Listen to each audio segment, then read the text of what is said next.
opening our work session of the Oregon City Commission, Tuesday, March 11, 2014. Roll call, please. Commissioner Smith? Here. Commissioner Mum? Here. Commissioner Roth? Here. Commissioner Pauly? Here. Mayor Neely? Here. Anybody have any future agenda items they'd like to bring up? All right.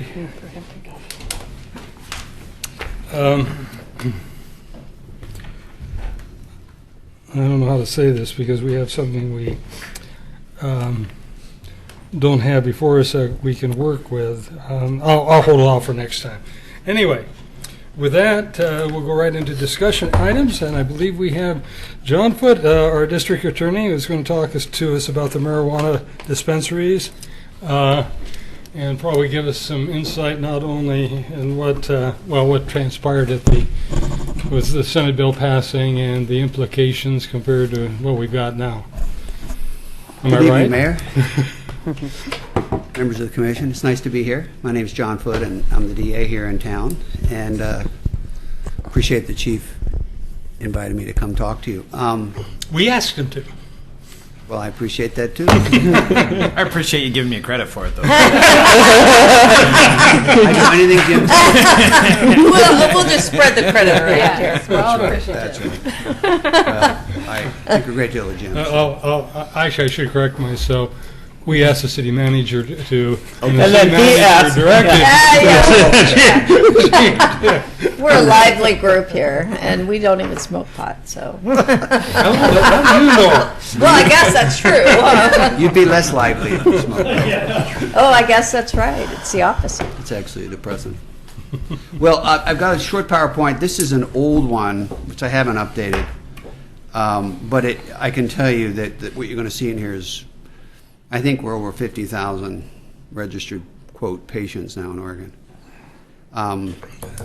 So you can kind of do the math yourself. I think this PowerPoint's 2 or 3 years old. So, and I'm going to go through it pretty quickly because I've given you handouts, copies of it, and what I would call your attention to on the slide is the original estimates of patients. And I think Nancy spoke to me earlier about a friend of hers who really does receive some relief. He's quite ill. And those people who were intended in this original. This is very much like California's story. And I've talked, actually there's a member of the Oregon City Rotary that I know, a doctor who's retired now, who was very angry about what's happened with medical marijuana because he knows what it was originally estimated to serve. So that number is what's intended, and we're over 50,000 now.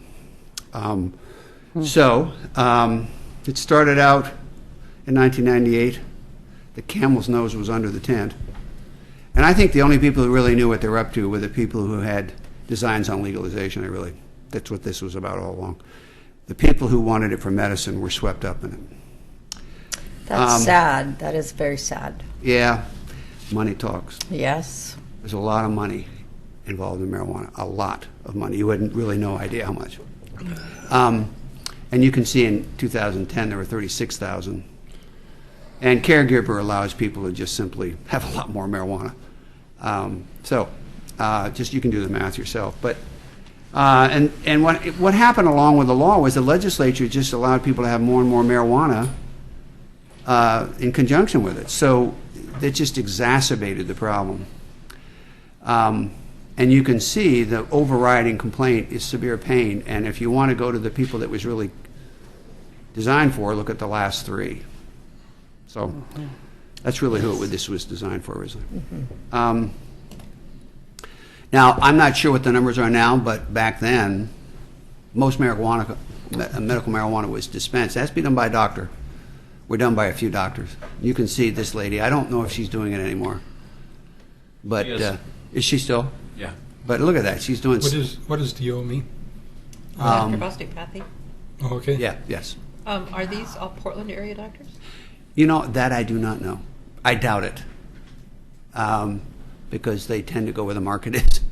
But, and this has just gotten worse. But that's why this still works, even though it's a few years old.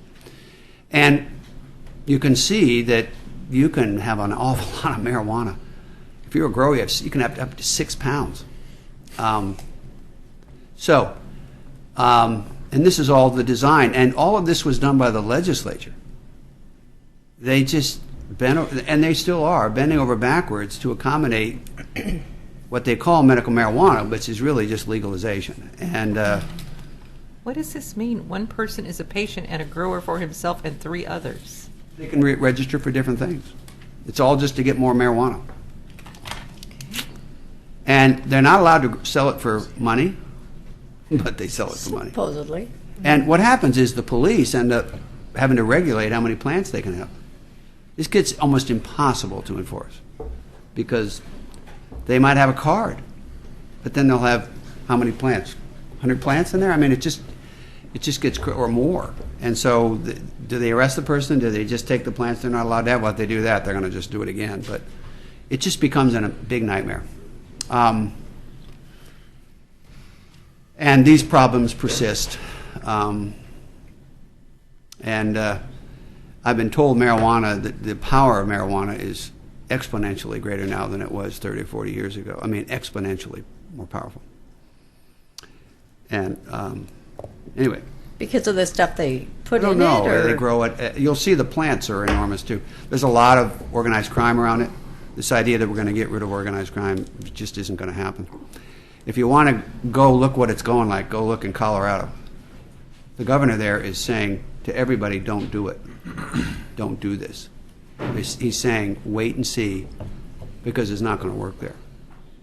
There's an article that was in the New Yorker called Buzzkill, written by a reporter there about a guy named Mark Kleiman, who's a researcher, criminal justice researcher. There's a lot of, I struggled with the hubris in it a little bit, but it really, his story, he was brought into the Washington State to design their medical marijuana, to design their legalization program. I'm going to bounce back and forth between legalization and medical, because it's the same thing, really. But, and this article is about all the problems he thinks with what Washington State's doing and what they don't anticipate. Unlike alcohol, you can grow it in your backyard. So why would people buy it? It's true. So- That's true. So, convenience, I mean, so. Anyway, I'm going to go through this quickly. You have the copies. There's 100 dispensaries in a 20-mile stretch of Ventura Boulevard in L.A. And that was 4 years ago. Now, the thing about this picture is, if you look at the size of these plants, they're enormous. And there are a number of pictures to show you here, comparing the back of the pickup truck to these plants.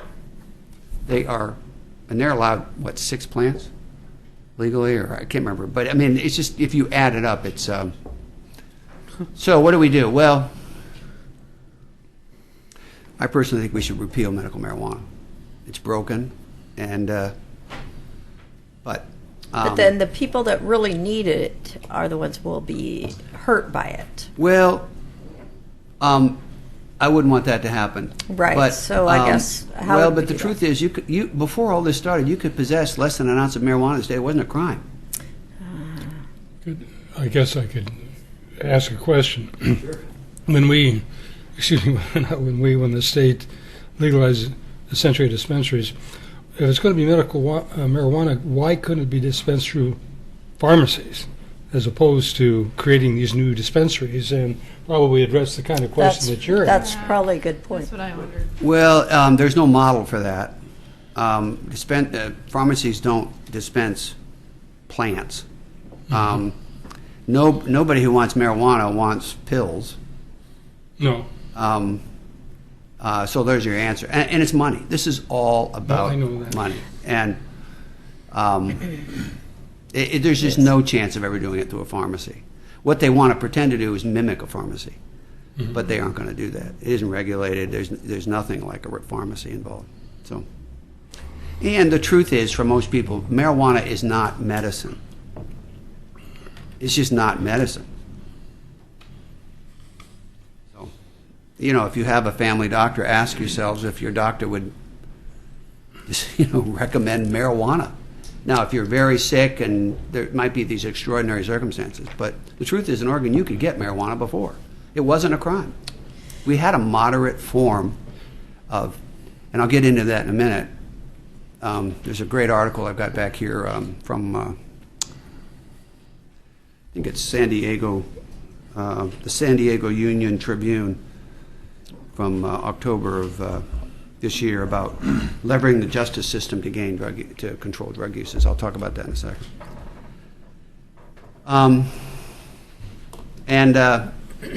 So before I get to this next part, Senate Bill 1351C has been passed by the legislature. It was like a ping pong ball between the House and the Senate. It was kind of embarrassing, actually. The idea originally was to get a law to allow jurisdictions to ban, and there are many of us who believe jurisdictions can do it now through business licenses by just simply requiring that you want to license a business, like you've done, that violates federal law. And we weren't sure we needed a law that allowed it, but what happened was it got completely changed by the Senate to where you couldn't ban, which was not the purpose at all. And then it went over and it got put back into a ban, and then so they didn't have enough votes to do anything, which I would have preferred that's what happened. But what they did instead was allow a ban through May of 2015, till May 1, 2015. So that's what we've got at the moment. So on May 1st, 2015, these bans expire. So we're going to be in this fight again. Now, I think what the people are really pushing this, who want legalization, including legislators, I think, are doing is just simply trying to stall until there's a vote on legalization. Right. When it all gets moving. I believe you're correct there. It looks like it to me. It looks like that to me too. So kind of what are we doing in Clackamas County to kind of look at that and you know, is the federal ruling that we have here enough protection for us? I think that's really, I don't practice civil law. I wouldn't want to give you an opinion. You have very good lawyers to do that. Rob Bovet, who works for the Association of Oregon Counties, spends an awful lot of time on this.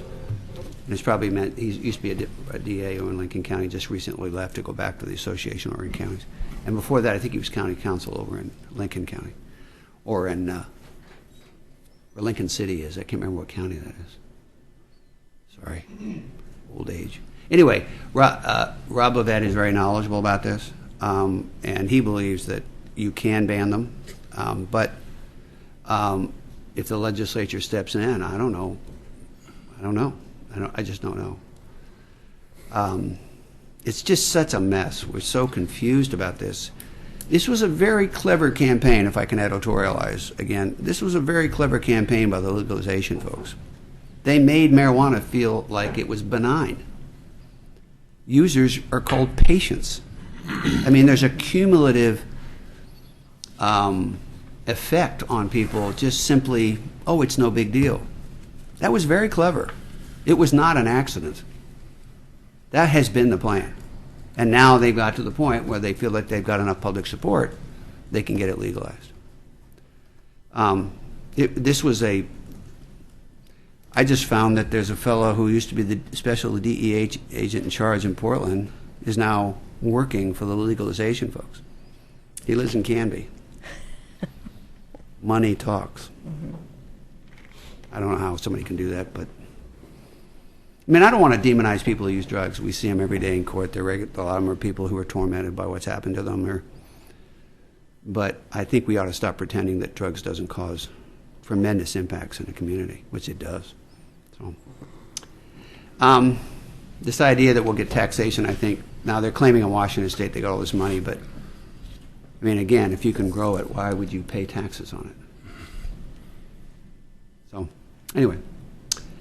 The truth, about this, about we're sending too many people to prison, well, we hardly send anybody now, and we just passed a law, 3194 last year, that the DAs said, let's just stop sending the rest of them. There are only a few. They're dealers, and the feds still do it, but basically we've stopped in Oregon.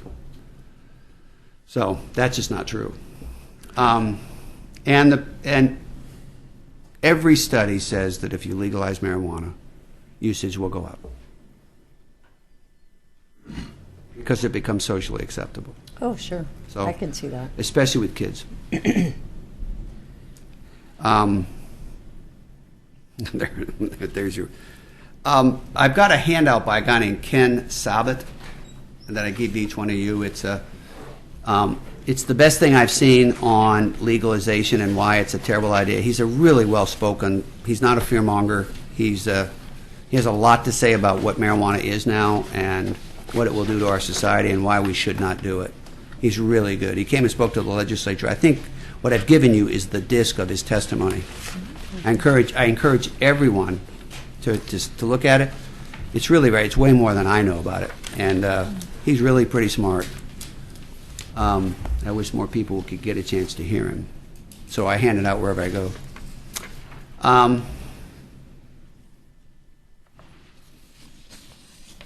He says marijuana is not like alcohol was. It's just not. Alcohol was a part of the fabric of the country in a way that marijuana has not been. And therefore we can take a step back. And as I said, we have a moderate approach in Oregon already, before this all started. And those seem like the good old days now. And so finally, this piece by the San Diego Union, it's by a fellow named Robert DuPont, who's a physician and president of the Institute for Behavior and Health Incorporated and was a former director of the National Institute on Drug Abuse. And I thought it was a really well done piece. And what he basically says is, let's use enforcement to leverage people into treatment. That's really what the criminal justice system does now. We don't send people to prison anymore, but we can put them in jail for a while, and we can interrupt their lives. And he talks in particular about the HOPE program out of Hawaii, which we have a pilot here. We're doing a randomized controlled trial of HOPE here, which is, it's a very interesting program. It's designed for high-risk offenders, specifically, because the feeling is low and medium risk don't need supervision. They're probably going to be okay anyway. So you save your money for the high risk. And they're drug tested every week, once or twice. They have a color, and they call into a hotline, and when their color's up, they have to go in by 2 o'clock that day and pee in a bottle. And there's a field test. They don't show up, somebody goes out and finds them. And if they test positive, they go to jail. The jail pop for coming in and testing positive is a couple of days, immediate, from that moment. If you run or you lie about it and say it's not a good test, and they go into the lab test, and it turns out it was positive, your pop goes up. So they reward truth, they reward accountability, and they punish running. But really no one gets revoked unless they kind of provoke it. And in Hawaii, they did a randomized controlled trial, and in the first year, I think this has profound implications for how we spend our money on treatment. In the first year, 50% of the people in the program never tested positive. They just stopped. Once you build up the reputation of the program. And another 40% tested positive up to 3 times and then stopped using. And all this happened without any drug treatment. 90% of the people stopped. And the result is you can save the treatment money for the people who really can't stop. And as the researcher from Pepperdine's told me over and over, it does a great job of separating out people who have a habit of using drugs from people who have a drug habit. And the first group is the vast majority of people. And if you interrupt their lives enough, they'll just stop. And that immediate interruption is what people hate. Chief will tell you, people can do a little bit of jail time sometimes, but they don't want it to happen when it's not on their schedule. So it really has a profound effect, and the judge in Hawaii calls it triaging. And he saves his treatment money for the intensive care for his drug court, the worst ones. And the rest quit without any drug treatment. So there's more money left for drug treatment. And we don't rely on the offenders to tell us they use drugs, because they did that in California with that ballot measure that required drug treatment for all drug cases, and it was an enormous failure.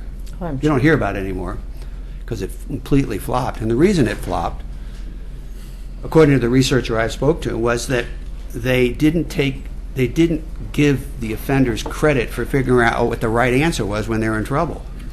So when they're in trouble and they've done something, the right answer is to say, I need treatment. So they were throwing treatment money at people who didn't need it, who could stop if you created the right incentives. So she's a huge fan of HOPE. So we'll see if it can be. We're one of 4 sites around the country that's being part of a federal grant, brought about $1 million into our county. And we'll find out the results in about a year, and we'll see if it can be transported to other jurisdictions, because that's the challenge now. But I think this editorial talks about using the system to get people to get clean. And if we legalize it, we're just not going to have the ability to do that anymore. So I think I'll stop. Question. Yes. This HOPE study, how long has it been going on? Ours here? Well, the entire study, no. Well, they did one in Hawaii, 2-year randomized. That's done. There's a published study from 2009. If you just Google HOPE. Okay, and then so it we've was a got- 2-year study. Yes. And what was the recidivism? Well, they didn't measure it by crime. They measured it by bad drug tests. I don't know what the After crime the end of the was. story? What's that? At the end of the study? Yes. Like, did they go back in a year? They have tracked people in the program. They have not tracked them since they left the program. That's the part of it that they still don't know if it holds after Okay, they so leave they the don't know program. recidivism rate. Well, no, recidivism is whatever you decide it is. Recidivism can be a new crime. It can be a bad drug test. It's a repeating behavior. In Oregon, they used to define recidivism as a new felony conviction. We got that changed. Now it's a new arrest, a new conviction, or return to prison. So it's a little more accurate. Well, I'm talking specific to this study. You can define it specific to the study. Right. Whatever you want recidivism to be. Right. So they haven't done that with this study, right? No, they have done it. They just haven't done it outside the study. Okay. So they haven't done a 5-year testing because it hasn't. They been have around. not tested whether the program holds after they're out of the Yeah, program. yeah. And then we have that in Clackamas County. You We guys have are the same doing that. randomized control trial. Okay. And how long will that go on? For 2 years? Well, I think the program will end a year from now. Okay. And then it'll take them 6 to 8 months to publish the report. This thing is this is a real scientific, there are very few evaluations of programs that are done with randomized controlled trials and real Right. rigor, and this is one. We don't really know. We're the participants. They don't tell us, so, because they believe telling us affects the outcomes. And it's being run out of, the researchers are out of Penn State and somewhere else. It's all funded by the feds. Okay. Are there any other states participating in this, or? Yes, there were 3 others in our particular one: Arkansas, Texas, particular jurisdictions, and Massachusetts. And we all met to do the pre-program meeting, and there were a lot of accents in the room and a lot of different cultures. Yeah. It was really interesting. I think they picked it for that reason, to see Arkansas, a small jurisdiction, Texas, a little bigger, Massachusetts. It's not Boston, but it's just right outside Boston.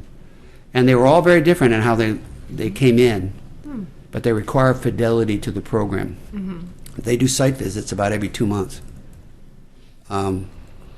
So it's very tightly, it's well-financed and very tightly run. I got a question specific to what you just said.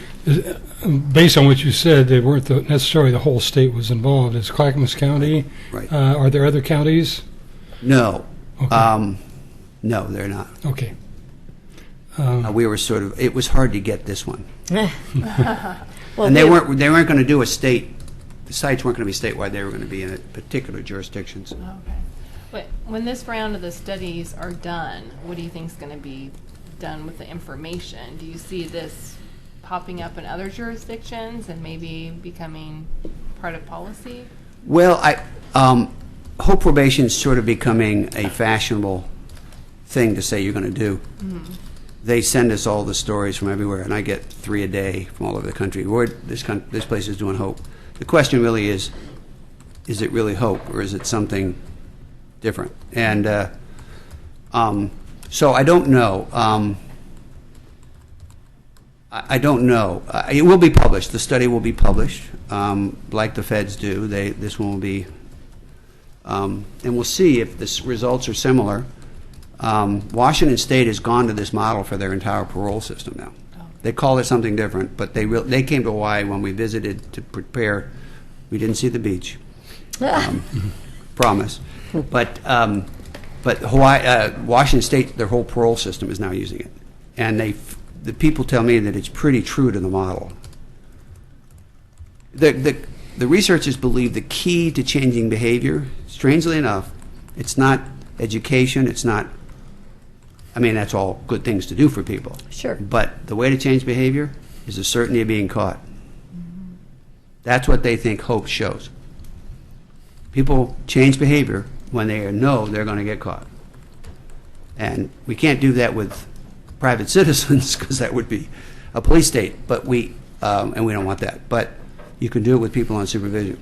So that's really, in my mind, that's the nutshell of HOPE. Because if you look at traditional probation, it's what drove the judge to create. He created this by himself because he was so frustrated with traditional probation. He said, I wait till they screw up 15 times and the probation officer brings them to me and wants me to send them to prison. And my response is always, why didn't I see this person the first time? Well, we're trying to give him a break, we think he's trying. And he said, well, I didn't raise my kids like this. Right. You catch them the first time, every time, and you don't throw the book at them. You interrupt their lives. And so he designed this on his own. He's really a very interesting. To convince my partners in the county to do this, we brought him here before we applied because I thought, well, if anyone can explain this, he can. He's really good. His name is Steve Alm, A-L-M. He travels all over the place because he's so good at explaining this. And he really cares about the people he supervises. And he says the key is that it's got to be fair, and they've got to believe that really the intent is to help the person, even though he's very firm about this. You cannot talk yourself out of going to jail if you're going to jail. You will go. But I watched him, he does these warning hearings, because when he was going to start it, he says the defense attorneys came to him and said, well, this all sounds fine, but you think you need to warn people because they're going to think this is just like regular probation, and they're going to get caught in this. So he brings them in for a warning hearing when he starts. And I watched one. And I watched the behavior of the people, and there were a lot of people who are standing there. There were 8 of them maybe, who I could tell had been in front of a judge before. And I'd also seen what people who are in trouble often do. They start to deflect and excuse, and there was absolutely none of it. They just stood quietly and listened. And then when he would ask a question, they would answer it.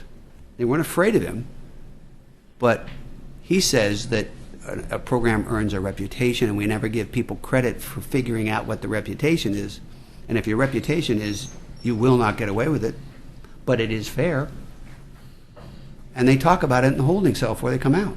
They ask other people, what's it like? So I think there's a lot of promise to it, but it's sort of sorting through the noise. And the problem is if we legalize marijuana, we will not have the ability to do any of that, because we won't be able to get anybody's attention about marijuana. Well, that was kind of where I was going is, obviously you will be impaired if you're driving, correct? I mean, to some extent. It's very right? difficult to test for it. So how do you test for that? How do you write a ticket for that? How does the DA's office deal with that? I mean, we have impairment's impairment. Right. There's just a standard of an officer developing probable cause based on signs of impairment. The way somebody's driving, swerving, those sorts of things. Once they've established that, it's much easier with alcohol to prove there's the breath tester. We use drug recognition experts, so they're officers who've been to very extensive training who come in, and there's a whole variety of tests that they have. It's just too much to teach every police officer what a DRE knows, just too much information. And then they use that information to develop basically a case and eventually get blood or urine. We spend more time and effort writing a report on the misdemeanor crime of DUI than some very complex major assaults. I mean, it's if you saw the amount of case law that goes into DUI is probably more than just about any crime that's out there, it seems. Because everybody gets DUIs. People with money get DUIs. So there's a lot of case law. So they get good lawyers, and we end up spending a lot of time in court. I concur with everything the chief just said. They are more challenging to prove. They set an amount, a limit in your blood in Washington State as part of passing that law. But there's a lot of concern that it's really not very enforceable. So anyway, it's I wish we could slow down the mad rush, but the people that want legalization know time is not on their side. So they're in a hurry. We're going to see a ballot measure in November. So we're going to see why I'm confident of A that. couple of questions. One's a statement, actually, but the question is this. I understand a physician with appropriate medical person says, yes, you qualify for marijuana, and immediately they can do so, and then there's some kind of evaluation, I know, at the state level. And if that's denied at a higher level, that person could go to another physician and go through the same process again. So it's not a deterrent, actually. You got a list of people here that could do it, and I'm sure most of the people that want medical marijuana can look at this list and know to whom they go next. Is that right? Yes, Mayor. It's just sort of like what I said about a program, people developing reputation. People use marijuana know where to go to get a card. Yeah. A lot more than I do. They have their friends. Well, and then a question on the card is: does that show on the driver's license that they have a card, that they're okay to drive with this amount? They're not okay to drive, even if they're medical marijuana. Oh, they're not? No. Okay. Okay. You can be sick and take medications that would interfere with alcohol, and then you drink, and the medications are legal, but you still could be under the influence. There's some medications you can't drink alcohol with. Yeah. If you do that and drive, you get arrested, we'll prosecute you. So Okay. it's really your condition, regardless of your reason Okay. for imbibing. That won't change. All right. The other item was a statement that I noticed. We're going to make it illegal for youth to get marijuana. Well, we know how well that works in smoking and alcohol. My understanding is most people that are addicted to cigarettes got that addiction when they were teenagers. So putting a ban on youth getting marijuana won't probably do anything at all to prevent youth from getting marijuana. Because it'll be legal everywhere else. Mm-hmm. It'll be everywhere. Yeah. It'll be on storefronts. And just a little story, when I was down in corrections, they decided in the 90s they were going to ban smoking by inmates in the institutions. And of course I couldn't stop it, but my only comment was, really? I mean, really? I mean, they're in prison. I mean, and what it did was it made cigarettes contraband. Yes. Yes. And a whole new smuggling thing broke out. Yes. There was very little drug smuggling in the prison system. There is a lot of cigarette smuggling. And because the staff don't think of it as it's rather benign. Now, you might ask how you can get away with smoking in a prison and not get caught. I don't have the answer for that, but they do. Yes. But that's an example where you make something illegal. You can make it, you can raise the price. So, Well, it does amaze me that I know in drug treatment programs and that kind of thing, if you receive any money from the feds, it's illegal to smoke cigarettes on their property. Yeah. And I'm like, really? These people are trying to get off of heroin and meth and alcohol, and you're saying you can't smoke a cigarette? I want to say I don't smoke. I quit 40 years ago, but it just seemed a little silly to me at the time. We're locking Yes. people up, we don't let them smoke a cigarette. But, and it just made it contraband and made it much more difficult for the institute. Well, and this is medical dispensaries, so I think legalization of marijuana is on the horizon. So how will this be, what's the word I'm looking for? How will you process that? You know what? Because do you have a drug person on staff every day that knows about the marijuana? Yeah. We have somebody who's specifically assigned to an interagency narcotics team. They've got a great DA who's assigned to it, who's cross-designated, who does cases federally, some cases stateside. The thing that some of these articles are really important. That Buzzkill article, just when you take somebody who was paid money to figure out, okay, we're going to make it legal, you go figure out how we're going to do it. What surprised a lot of people is the guy who starts trying to figure out how they're going to legalize it says that one of the things he came up with is we're going to have to ramp up enforcement of illegal marijuana growers.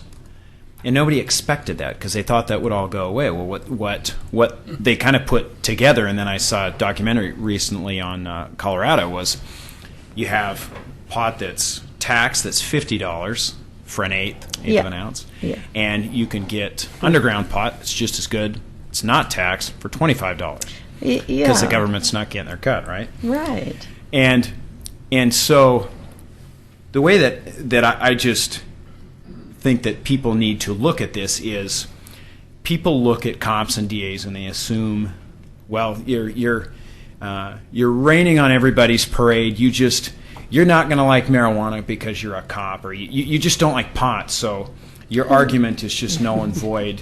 And I sense that a little bit when we went through that with the that's kind of how I felt when we had that hearing before on that license that we had to fight with. We brought somebody in from the outside. Right. Mm-hmm. But if there's a bunch of strict rules about how we as a community bring a gas station into our city, because there's environmental problems, there's all kinds of things to be considered. Same thing with a liquor store. If you'll recall, a couple years ago, I was sitting here with a guy who owned a tobacco store who'd been selling to kids. Yes. So regardless of how you feel, because there's a lot of different opinions about what people think about marijuana and alcohol and all these things. What I think that we just have to make sure is that everybody is looking beyond, I like pot or I hate pot, or you don't, there's so much more to the whole conversation than what we see in front of us. And that's what I think, some of what the DA is talking about with Colorado, and that they're finding is we know so little that to run headlong into this. If you remember, we had, to me, marijuana is a dangerous commodity. I don't care if it's mushrooms or, to me, it's not about the marijuana. You remember the girl who came in here, home invasion robbery? Yeah. That was medical marijuana. The guy had a license.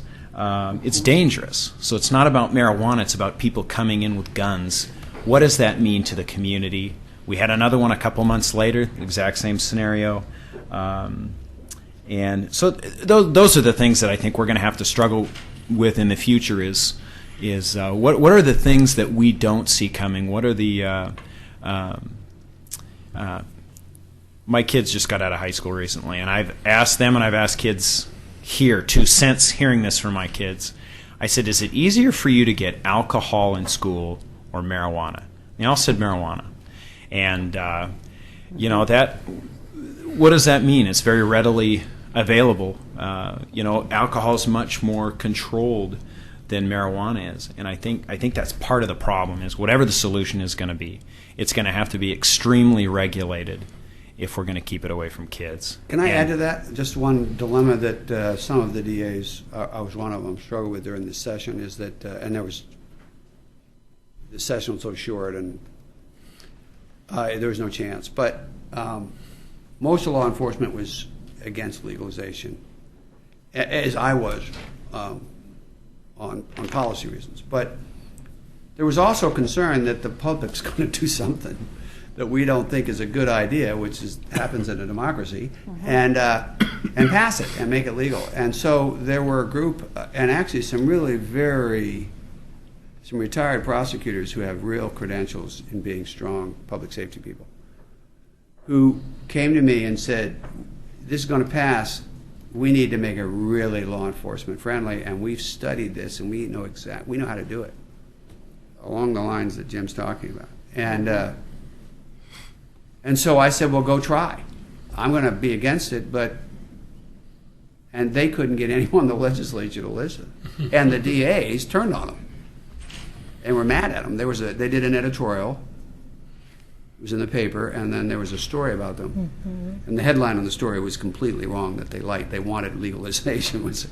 I had to tell my DA friends, that's not, I know these guys, that's not what they think. But they say that if it gets passed like Washington State or Colorado, it's going to be unenforceable. And they put a lot of thought into it. And but there's just this is all so, it's such a mad rush, and there's just so much money, and it's just, we're making a lot of mistakes. So we'll survive, of course we'll survive, but it's really not healthy for us. These kids, just last story, these kids from Westland came to see me a couple years ago from the high school, and they were doing a little project, and sometimes this happens, they had a little tape recorder, and they wanted to come interview me about stuff. So they came into my office. They were really, they hate this, but they were cute, and but they're high school kids, and so they were asking me about stuff, and so they asked me about marijuana, and I said, well, you guys think it should be legal? Oh yeah, we think it should be.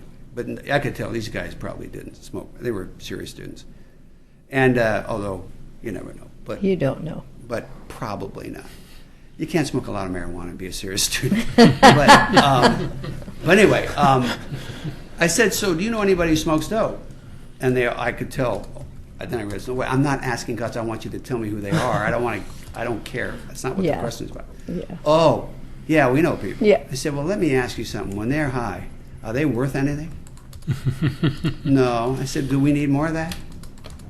We got some of it. Do we need more? And they kind of, well, no. And I said, well, that's the point, really. We're going to get more. A couple of comments. Go ahead. Okay, so legalization of marijuana has been around for many, many years. I think that it's gotten stronger over the years. I think it's probably gonna happen in Oregon. My thing is legislators are good about passing bills, but they're not good about adding money to the enforcement piece of that. So, any thoughts on how we can get them to attach a money source to it? If you can solve that one, I'd like to. I'd like to drink from that well. They're very good about saying the cities No, they need like- to do and this. when advocates is set up, Yes. once they get set up, they like to shift the cost. Yes.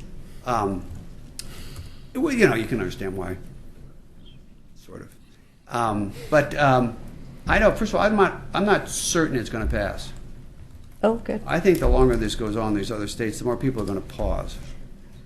But I think what ought to be happening is an honest discussion about how we can regulate it properly Yeah. if it does pass. Yes. And I mean, getting these two people I know of back in the room, they're really smart.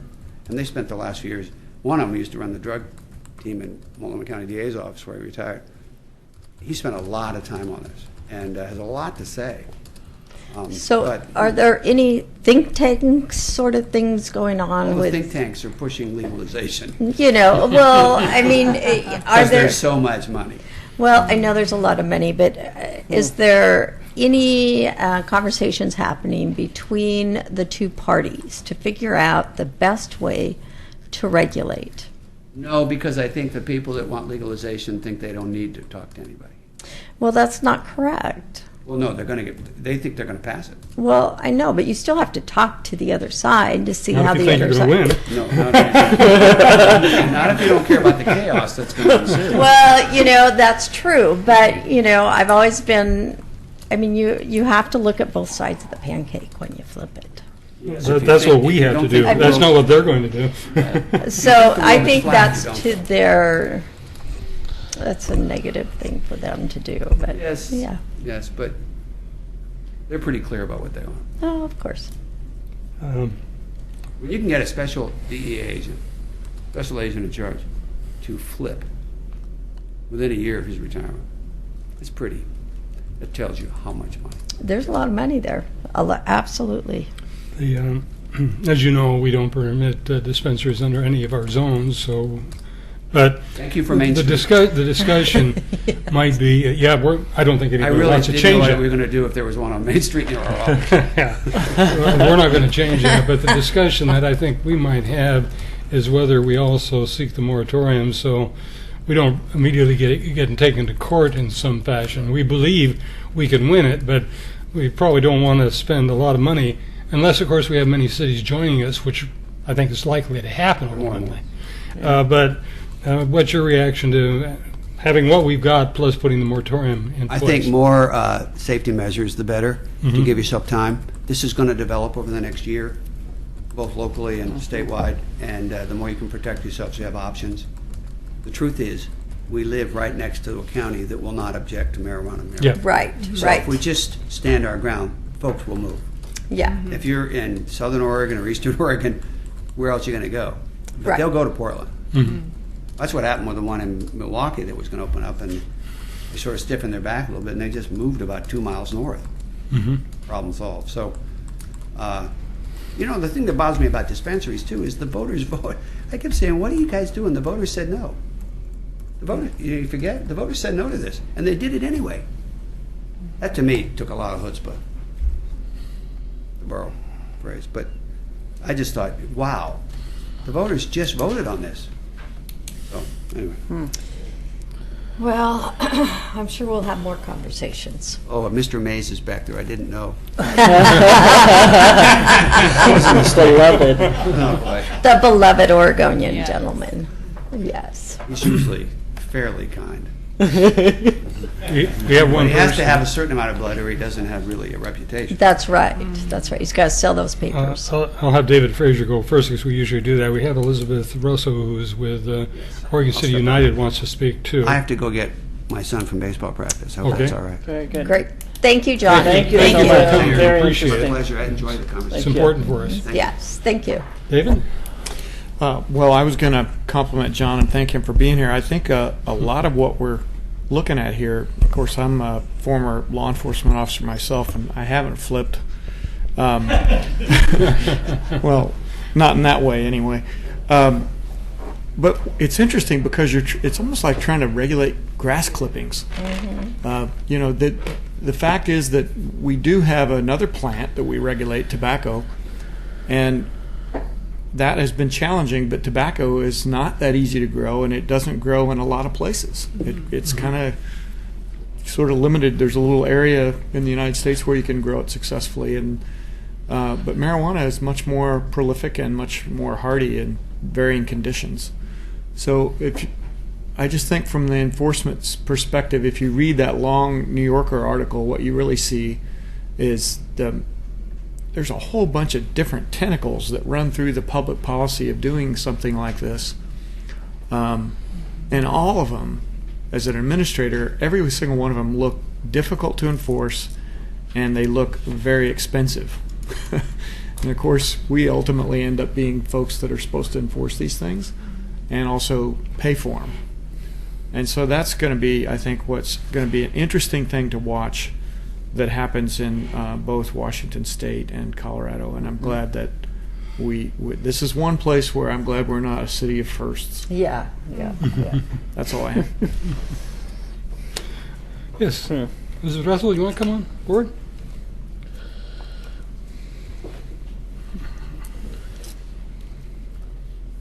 Hello, commissioners. I'm Elizabeth Russell. I live in Portland, Oregon, and I'm here as the project coordinator for Oregon City Together.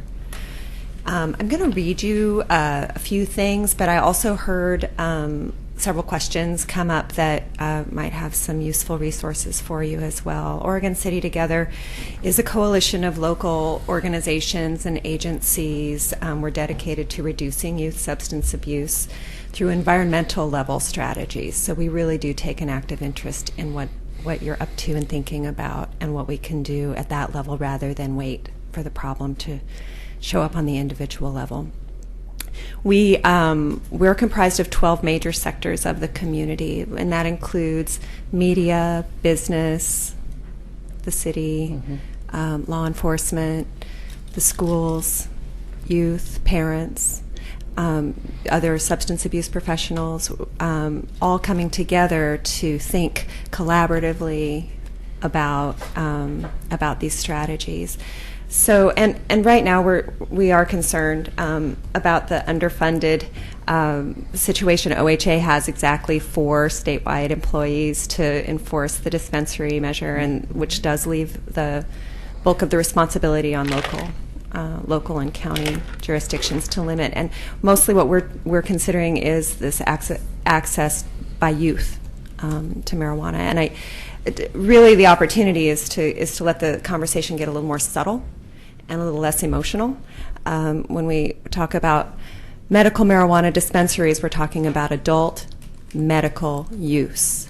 And we're not talking about legalization. We're not talking about get the laws out of my lungs or whatever, the other conversations are. And so really just to zero in and be thinking about what is the effect of marijuana use by youth, and how can we at the very least be protecting them. And there are a few things. We do take a public health approach, so we're looking through the lens of prevention science when we're thinking about this. We do have some local data that might be of interest to you about availability to youth in Oregon City proper, and how that's linking to increased use, and the age of onset of use. So specifically, Oregon City Together's concerns include that increased availability to youth through diversion from the program and the reduced sense of risk related to youth marijuana use. And while I'm going to just go verbatim, while adult use of marijuana may have fewer negative health effects, we can all joke about it, right? As adults in a room, we can make clever jokes about wanting to order pizza or, getting samples or whatever. But we can't be cavalier about the developmental health risks of early use. Marijuana is a very serious drug when it comes to early use. So this important distinction between adult and youth use has become lost in the emotional debate over legalization. And as a community coalition, we are committed to introducing current research on brain development and local use and consequence data into the public dialogue. We consider community leaders to be the front line in sending a united and clear message that protects young people from the normalization of marijuana use, regardless of their position on legalization or other policy questions. And to share a little bit with recent advances in brain research, we know now something that we didn't. We can excuse ourselves for not knowing this before. We didn't have the actual information. But we know now there are very particular developmental health risks associated with early marijuana use. Early users of tobacco, alcohol, and marijuana before the age of 16 are more than twice as likely to be marijuana dependent as adults. 21% of those who used before 16 became dependent, while only 8% of those who used after 16. And then we did just have a new study come out by the Northwest University's Feinberg School of Medicine, which reinforces this. The researchers were focusing on the effects of large amounts, and that was what they were interested in, is the volume of use. But the results and what they found were surprising. They were more significant around the age of onset. The earlier the use, the worse the effects are on the brain. We're seeing now you're losing up to 6 to 8 IQ points with early use. That we haven't had enough longitudinal study to know if that changes after abstinence. So we track in prevention science a lot of different key measures, but the two most salient predictors of use are increased availability and low perception of risk. And as a community, of course, we're sensitive to the circumstances that surrounded the recent bust in West Linn, where medical marijuana growers were recruiting students from the high school to tend their grow sites in exchange for marijuana, and that marijuana was in turn sold to the students in the schools. So we know that diversion is happening. And just to let you know, a full 16% of the applicants for medical marijuana cards in Clackamas County were from Oregon City in 2012. This is according to the OMMP. West Linn, by comparison, accounted for only 4% of the applicants in 2012. 16% in Oregon City. Yeah. So we're dealing with some density issues here. I just like. Of course I knew that. What's Of the course you did. population? The chief shared that information with me. I think to quantify that statistic, however, you need to, what is the population of Oregon City compared to the rest of the county?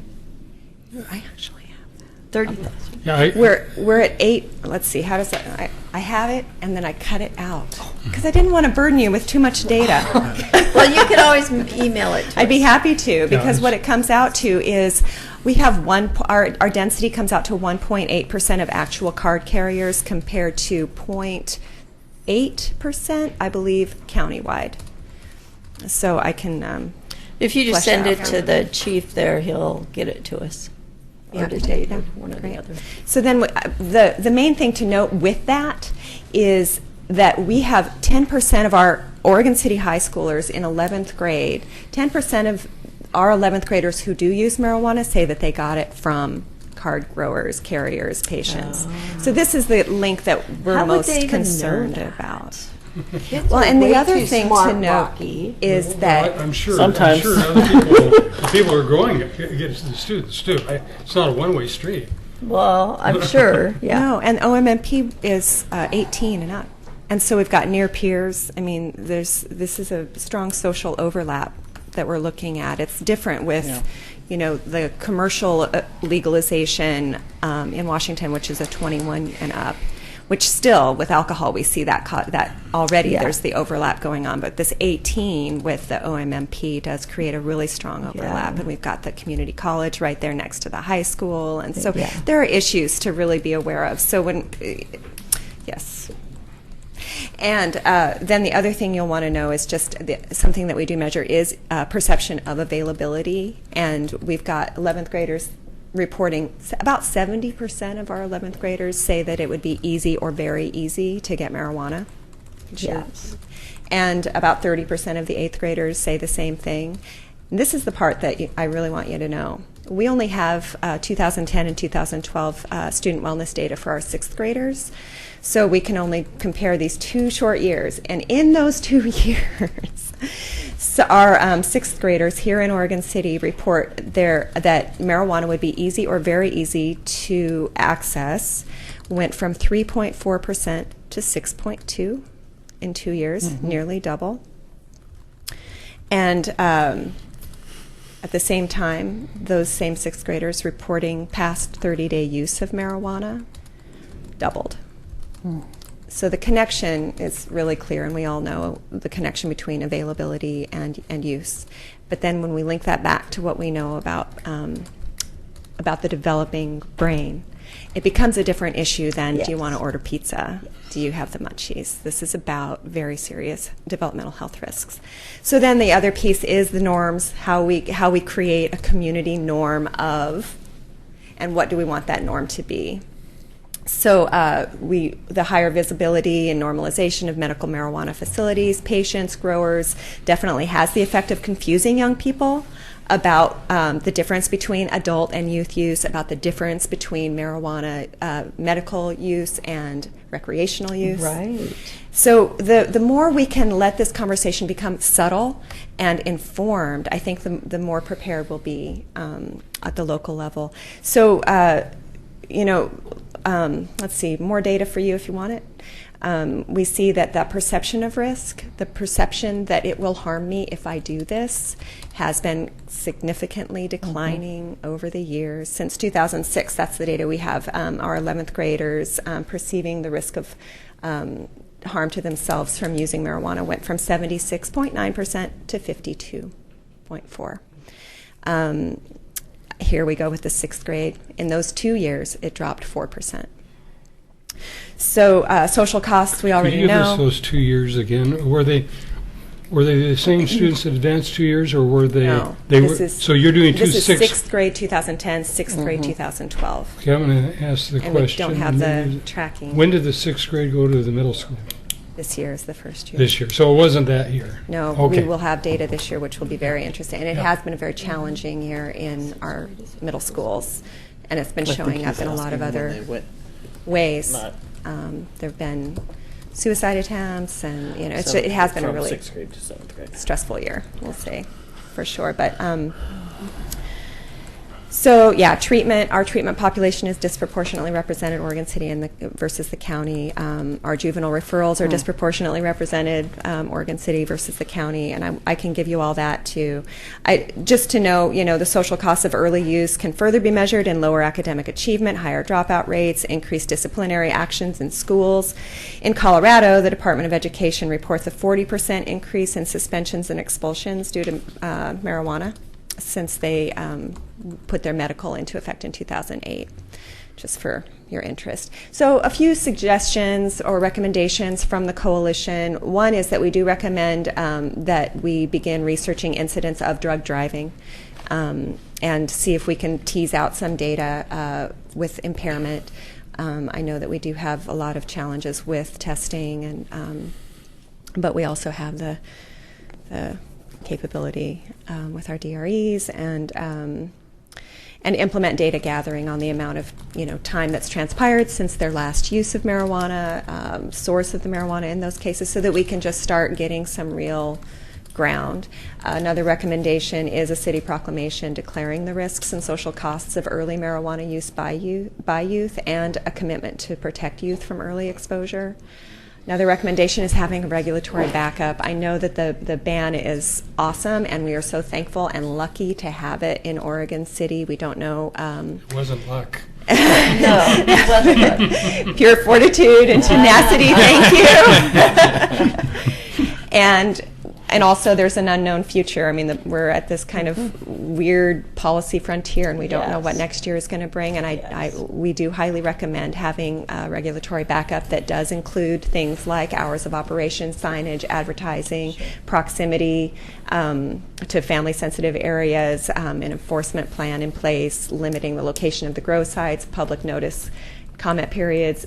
You get the idea. You've already thought about it. So these are things that we recommend. The other thing we recommend is to support to whatever ability county level ban that needs to go into place by May 1st in order to carry us through. Because our high school is in a vulnerable location. It's right on the cusp of our city limits, and the last thing I want to see is more availability right next to our kids.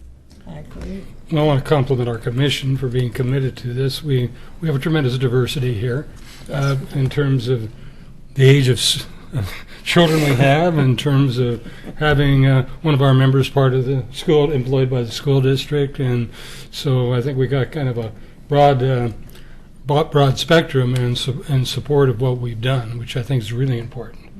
Yeah, I agree. I did want to offer too, you asked about a resource for what might be more of a bipartisan policy discussion and smart approaches to marijuana. If you haven't heard of it, SAM could be a useful resource for you to know about. Could you include that in the email then? Yeah. Okay.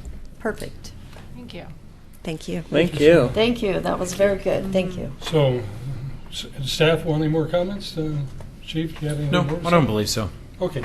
Mayor, we are going to bring forward the option for the commission to also include, in addition to your preemption, business license reliance in your code. You're also going to have an opportunity to declare the moratorium and use the zoning approach as well. So you'll kind of be covered on two fronts. That's good. Very good. Thank you. I've got one comment. Go ahead. Something I think that we may want to consider too in the ban is I sat on an ADA hearing today, and since Portland doesn't have the ban, they have the dispensaries available. We're now having to look at ADA regulations for people with cards and how to accommodate their disabilities. So it's becoming really, really sticky. We said the costs go up. That's the first one, right there. Yes. Yes. Well, And it's Go ahead. true. We do want to be really good role models for our students, and I think we all agree on that. And Rocky, if you have any insight as to how we could do that, you should let us know. I know you're with the high school Well, kids, but On a similar topic, I mean, I think Mayor and myself have over the years. I started going to OC Together meetings when it first started. Haven't gone recently. It's been, but I know that is a very important coalition.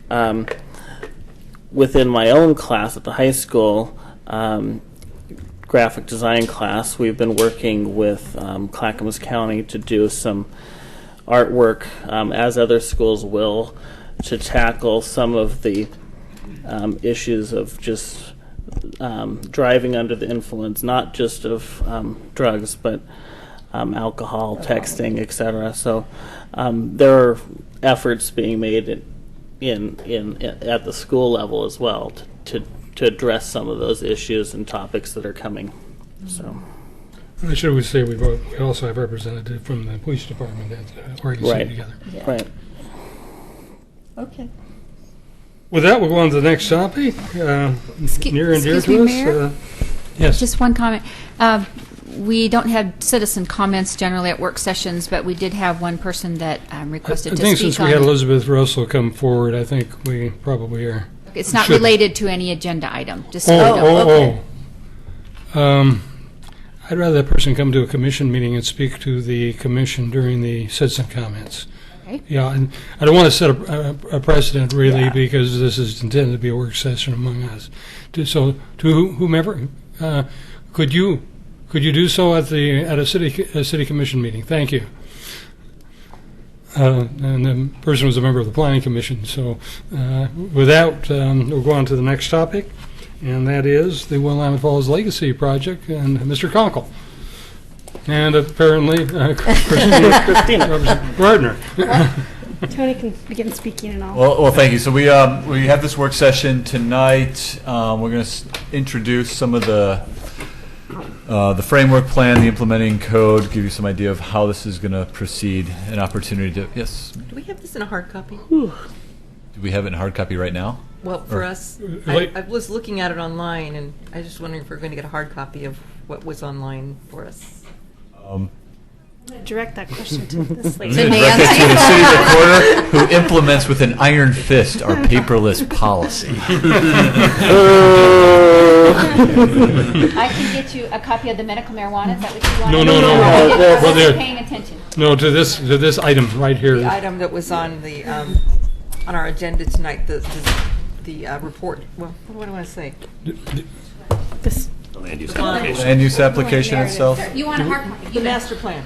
Master So, okay. Sorry for Willamette deflecting, Falls but Legacy Project Master we've Plan. had our So- knuckles wrapped. So, So before, yeah. So I'll briefly turn this over to Christina. We have Ben Schoenberger from Winterbrook Planning, Ken Peary from Walker Macy, I'm and then sure we also, her request wasn't to do it now, though. and we also have Jim Desmond from Metro is here as one of our partners, and George Kramer, who's also been part of our consultant team on this project.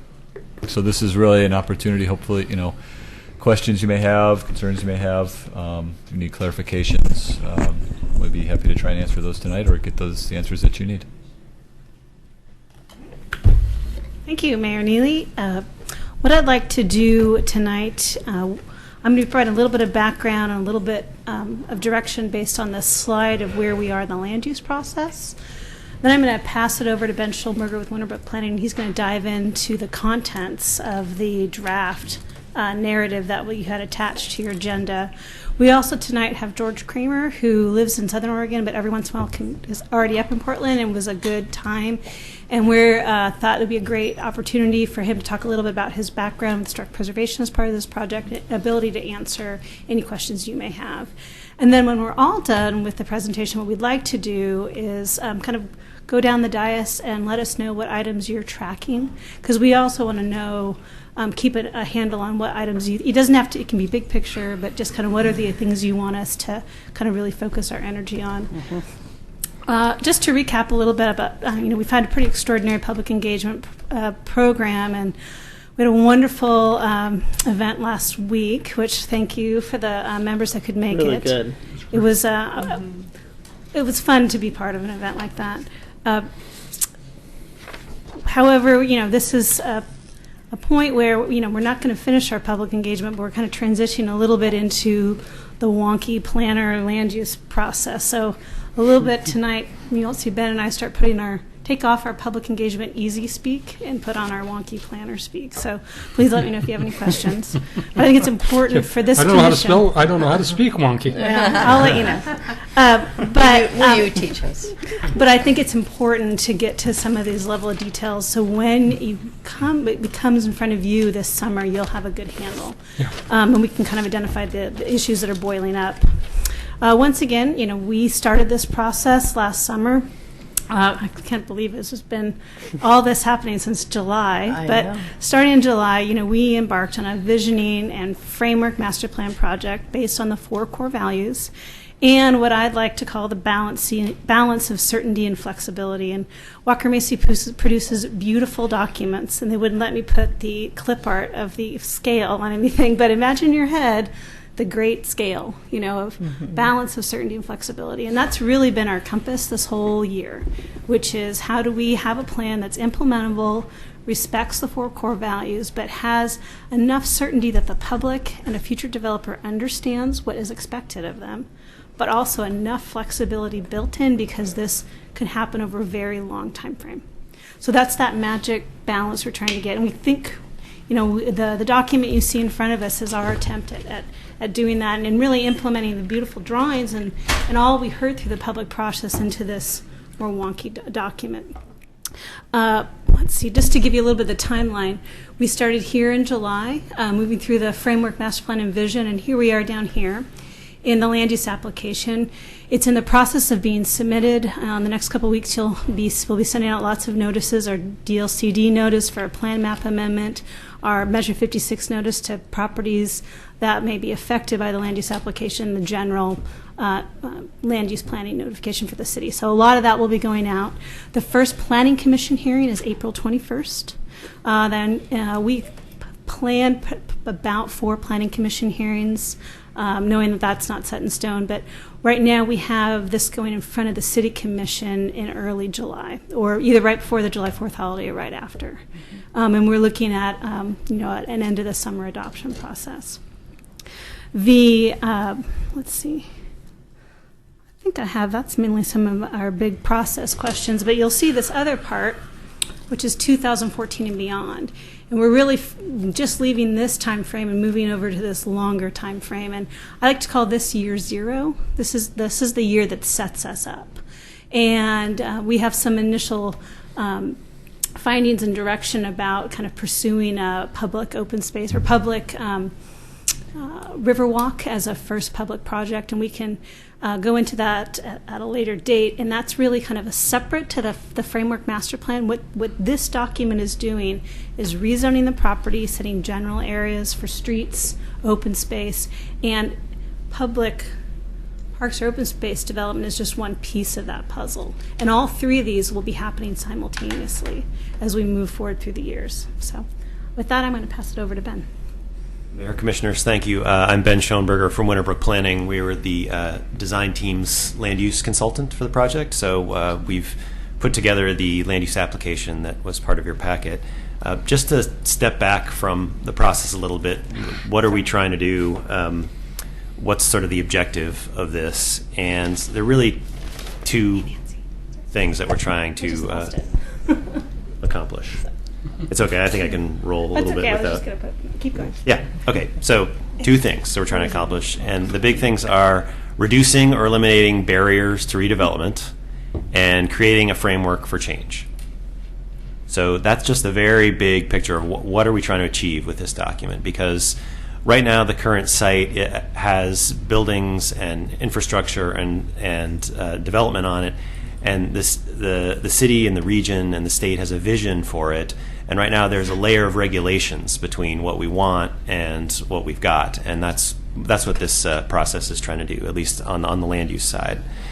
So the origins of that begin with the 4 core values that were decided on even before this planning process began. So that's been something we've tried to weave into this process as we go forward, and always get back to as we're writing the most detailed, most minute, regulation for what particular size of land use would be allowed in this kind of category, is how does that comport with the 4 core values that we've set for the process.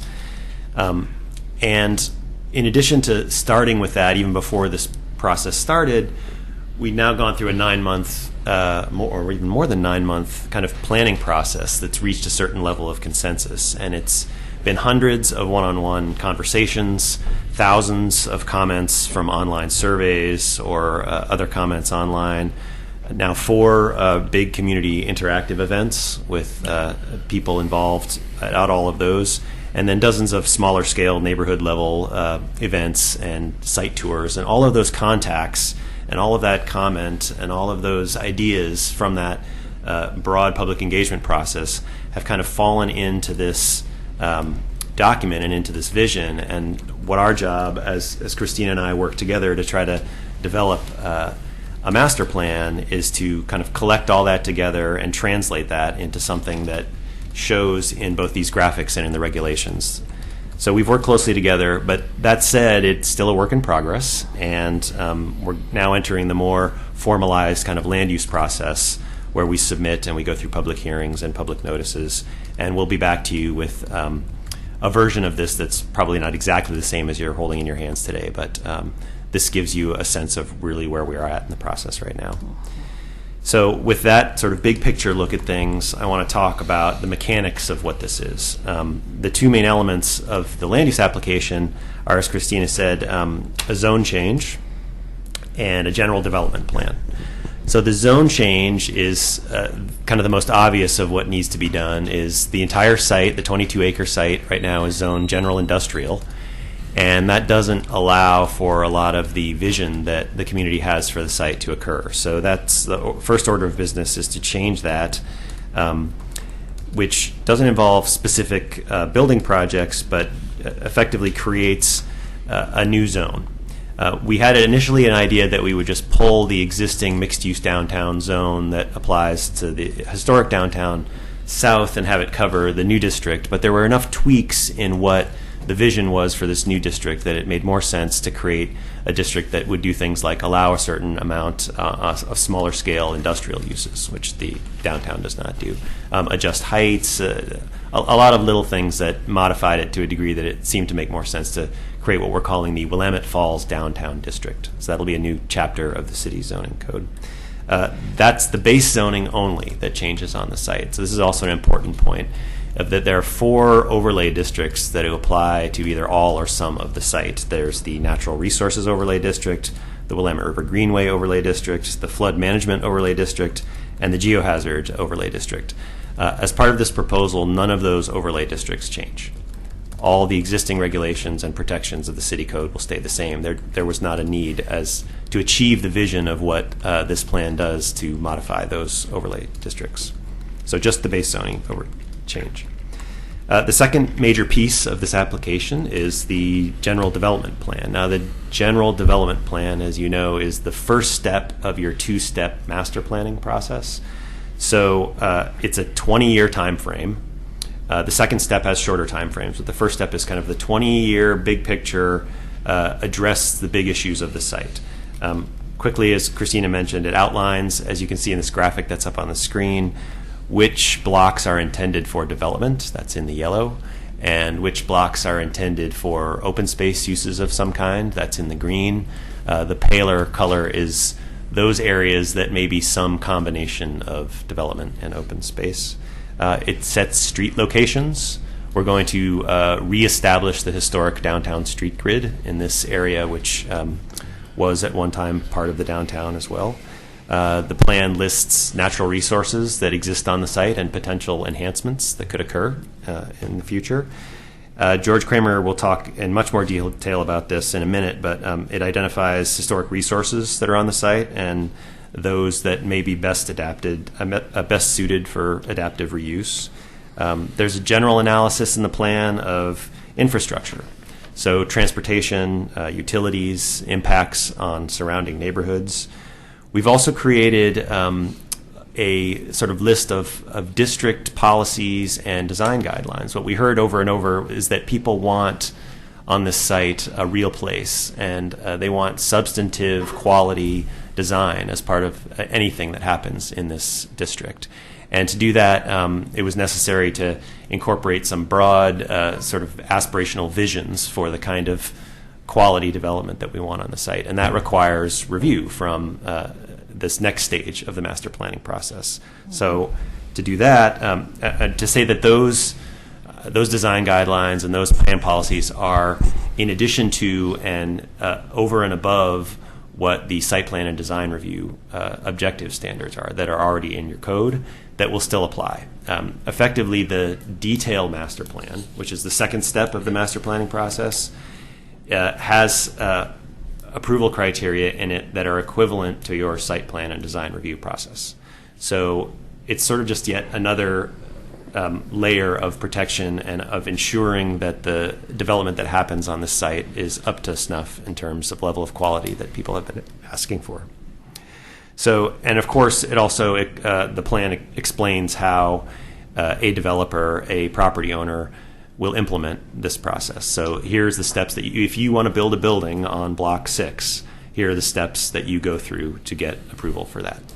So that review basically says you will comply with the new zoning that has been created.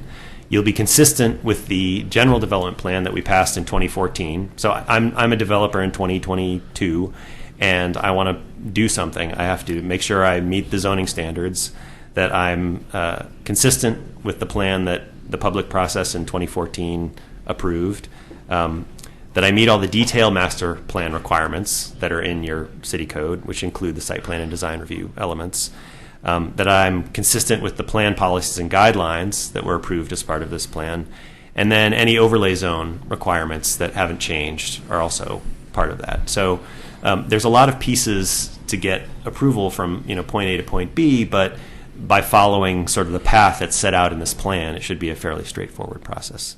So a few smaller elements before I hand it over to George.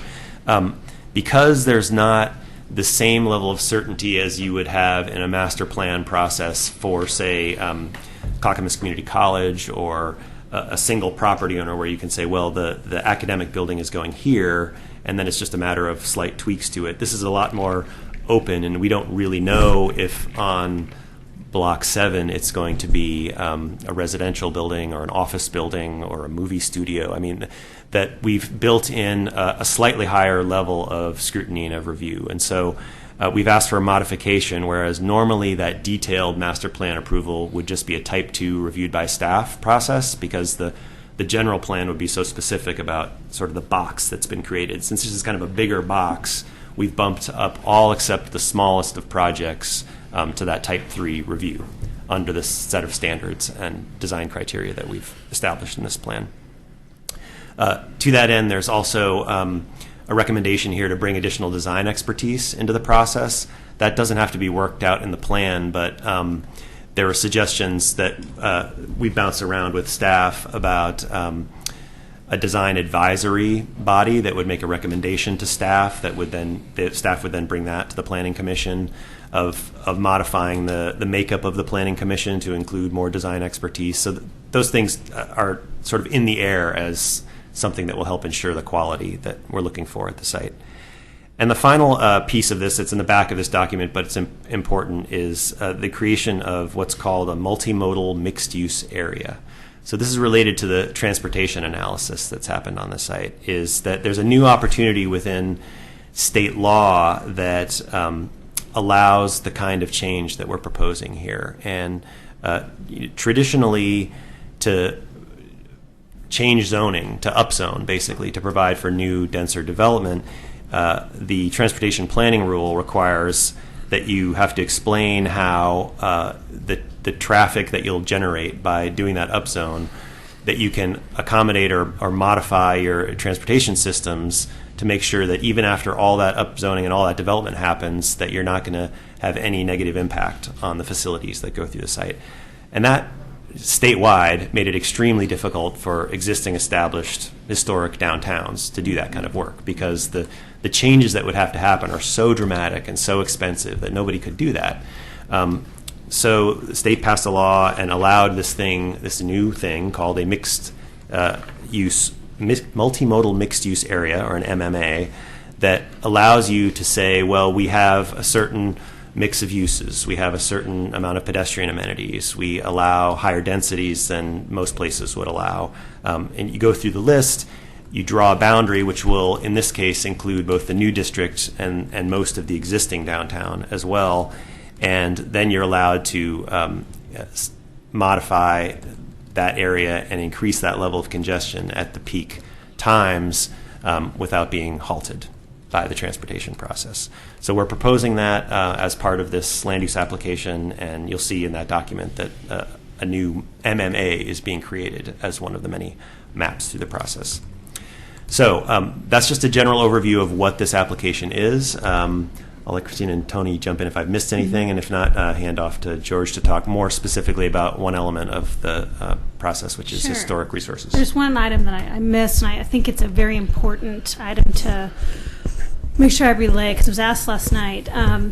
The question was, is this master plan related to any particular developer? As you know, there is an existing offer in on the property, and my answer has always been we should be creating a good enough vision and box that many, many different types of developments can come in, because we don't know who the final developer would be. We do want to have this master plan responding to any one particular proposal. So our goal is, have we created a flexible enough box that can fulfill that vision? And I believe that's the marker we use, rather than responding back, because honestly, any really good development should be pretty easy to meet kind of the framework we've created. And if there's ever another question that was asked last night was, somebody comes out of left field with a proposal that's absolutely different than our public process, what do you do? Well, there could be many ways. They could go through the master plan process and ask to modify it, and they're going to have to come up with a really good reason why they're modifying it. Maybe they have one, or maybe they don't, and you have a good reason to say thanks but no thanks. So, we've created, once again, what Ben says, with these plan policies and this framework plan, a very good direction that we're trying to create a pretty easy path to development. But that doesn't mean that it's so constrained that someone can't come in and propose alternate, but the bar is pretty high. So that's kind of how we view the relationship to the success of this, because we've had, between the public process and the value of our consultants who look at economic redevelopment and giving us consultation about, and we've heard the vision, but how do we make this a reality? We're feeling pretty confident that we have created a pretty strong box that uses the grid system, creates urban form development that could have lots and lots of different uses that fall in there. And that's really kind of the big takeaway that I'd like to make sure is not missed. That's important. That's very important. I think just the one point when Ben was talking a little bit about creating this new process. So essentially what we're doing and how we would review this to ensure that the architecture and the design is of the standard we want to meet. Right now we use, the staff makes that decision, and we have what are called clear and objective standards. Essentially, we have standards that say 60% of the front facade needs to be transparent, the building needs to be a minimum, and so it's very prescriptive, which sometimes leads to good architecture and sometimes doesn't. But from what we've heard from the community, it's very difficult to write a prescriptive zoning code to implement the vision that we want to see in the urban form that we want to see here. So that's why we moved to this, either whether it's this design committee type of review, which would allow us to use more general policy statements that describe the urban form and the streetscape and the type of buildings that we want to see in more general terms, and then allow through that design committee, which is where more discretion can be had than at the staff level, to make that interpretation, but then supplementing that design committee with architectural landscape architects' expertise to help make those decisions. So whether that be the planning commission gets supplemented with a couple extra folks with those type of expertise to help with these type of decisions, whether it's a separate design committee that's entirely of professionals, or whether staff hires in additional help that does the review and makes the presentation to the deciding committee. So those are kind of the three that we've identified as the best way to move forward to address the design issue associated with this project. Do you see it being similar to the historic review process? It'd be similar, yes. Yeah. But with an expertise that's specific to the architecture, and it would be strictly for this property, for this zone, I guess I would say. Mr. Schonberger, right? Yes. I don't know who's responsible. I want to compliment you on the map. That's First of all, I I can't think- take credit. That's Walker Macy's credit. That's great. I was That's going to make the comment that, first of all, I think it shows the many things we've seen on different maps into a single map. Also, we see it from the Oregon City side Yes. rather than from the West Wind side, which is we've been seeing all the maps before. And I think on my State of the City's presentation, I think I can drop a lot of maps and put the single one into the presentation. It'll Nancy make it a has lot it, easier. So this is great. I mean, I think it tells a great comprehensive picture that I don't think we've really had a single map do it as well as this. A lot of it's been there, but this is a nice Brings clear it all map. together. Yeah. Yeah. And if I could just add one more thing, Ben touched a little bit on the multimodal mixed-use area, the MMA designation. And we've had these discussions previously when we had our TIA Transportation System Plan update that occurred. We had discussions about balancing limited funds available to make large infrastructure investments and improvements relative to what you receive in terms of the capacity that's provided by that. And through this MMA process, it's moving away from that congestion-only consideration, realizing that as a region, as a community, we've identified that our regional centers, our town centers, are where we want the density, where we want these vibrant communities, and that to provide the infrastructure to ensure that the level of service is met 24 hours a day in any condition, I think is proving throughout the region to be rather impracticable and unaffordable. So what is the best way to invest the money that you have, the limited amount of funds that you have, to ensure that you have a vibrant downtown, but that's also safe? So Yes. how can you provide that safe environment, and not only for the vehicle, but for the ped and for the bike? And so that's really what the MMA focuses on. It changes that discussion from strictly looking at a mathematical V over C through an intersection to how can we make sure that this corridor, this section, functions safely, and if it doesn't, what are those improvements to make sure that it can, as congestion continues throughout the next 50 years, which is going to happen.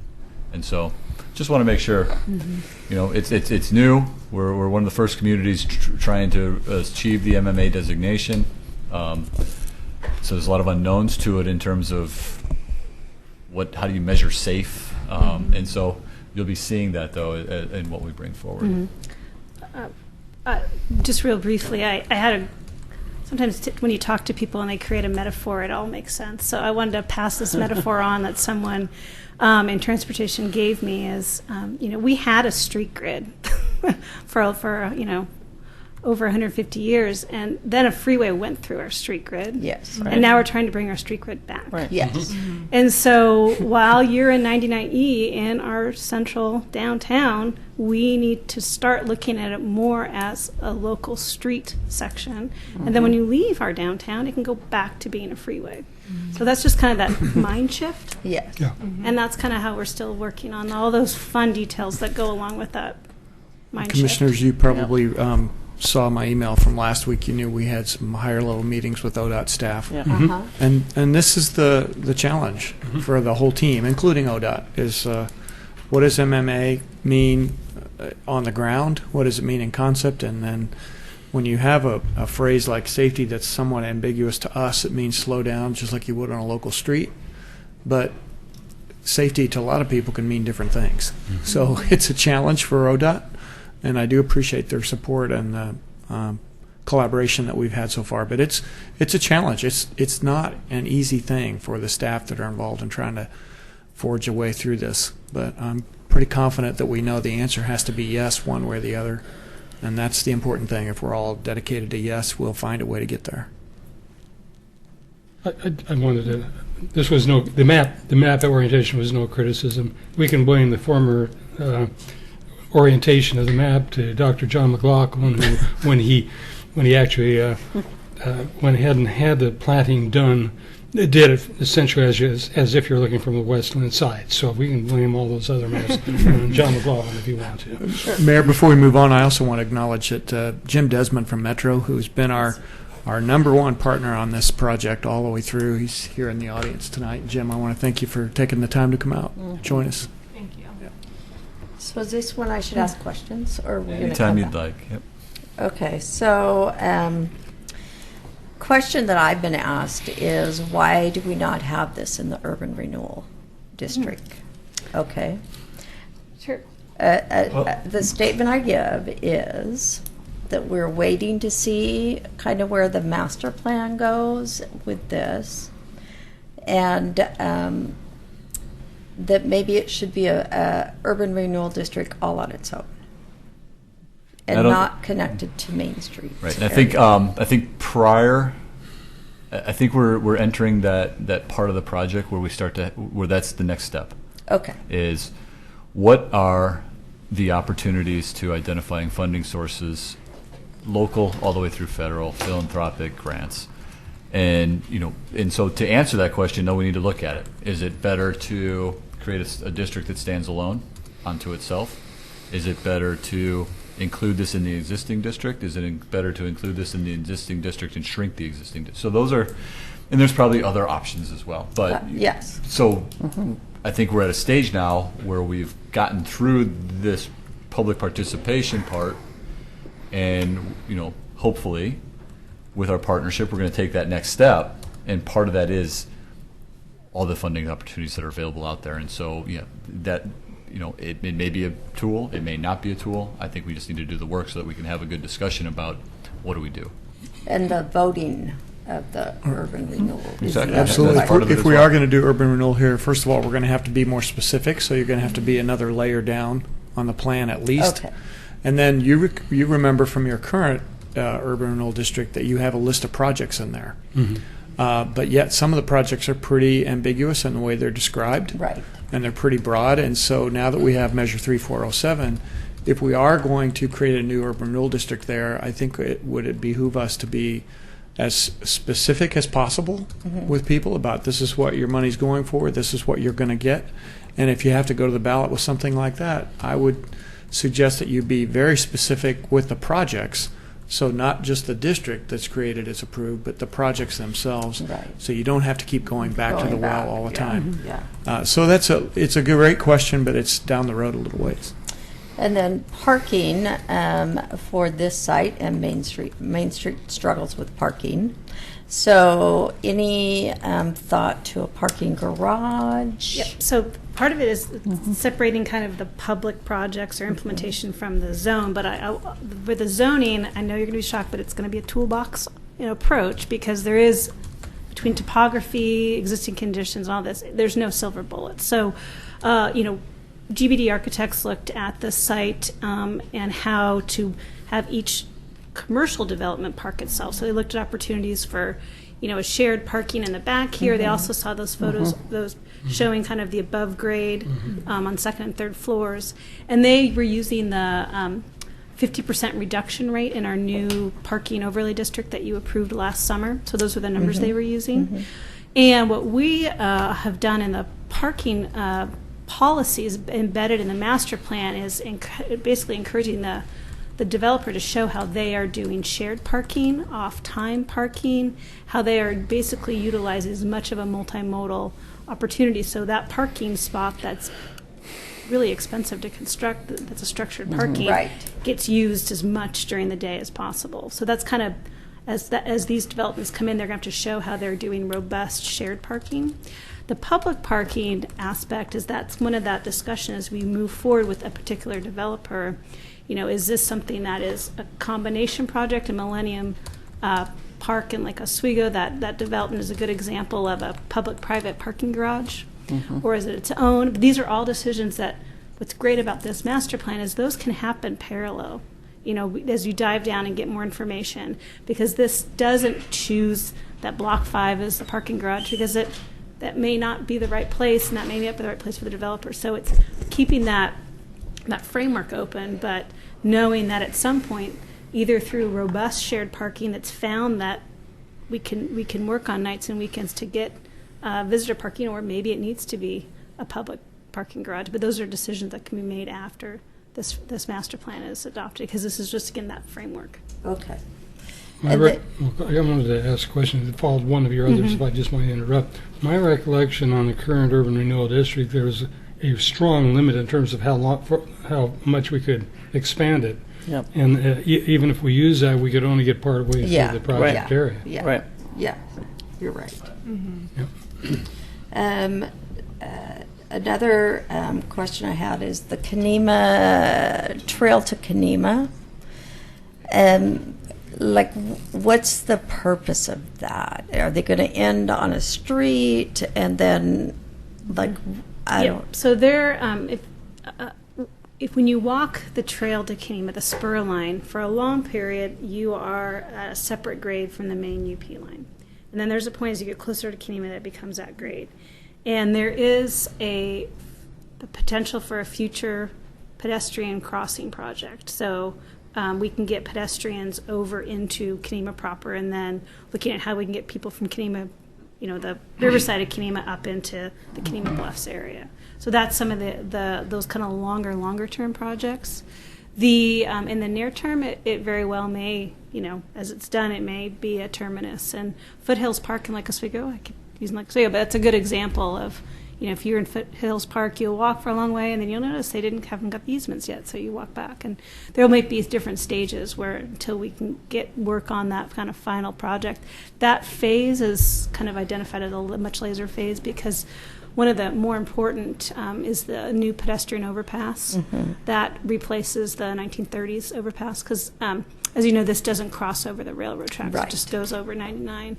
And then also the whole pedestrian path. So those are some of the nearer term projects. I think you've got a really good opportunity by filling this gap along the river to provide a much larger pedestrian and bike access to the north and to the south, up and down the Willamette River, tying into our existing trails through Clackamas Park into Gladstone, continuing north, but then also into the Children's Park, into the new Kenema Bluffs area, and then south. So this really could be a very key area. Can it take you down to, like, Canby? It's a long walk. It's a long Well, there's some people who do it. A lot of people will do it. Yeah, or they'll bike ride down there. That's what I was thinking. So we've looked at kind of the gaps within Oregon City, but yeah, I mean, Metro's always looking at, how do we fill in these larger regional gaps? And, building this is a big linchpin, I think, for connecting. Then it could also serve as another way to get here other than by car. Yeah. You can have a huge draw to this site for multimodal. One thing, I don't want to influence the outcome of what's coming to us, but I really wish you would consider it, because it's come up before,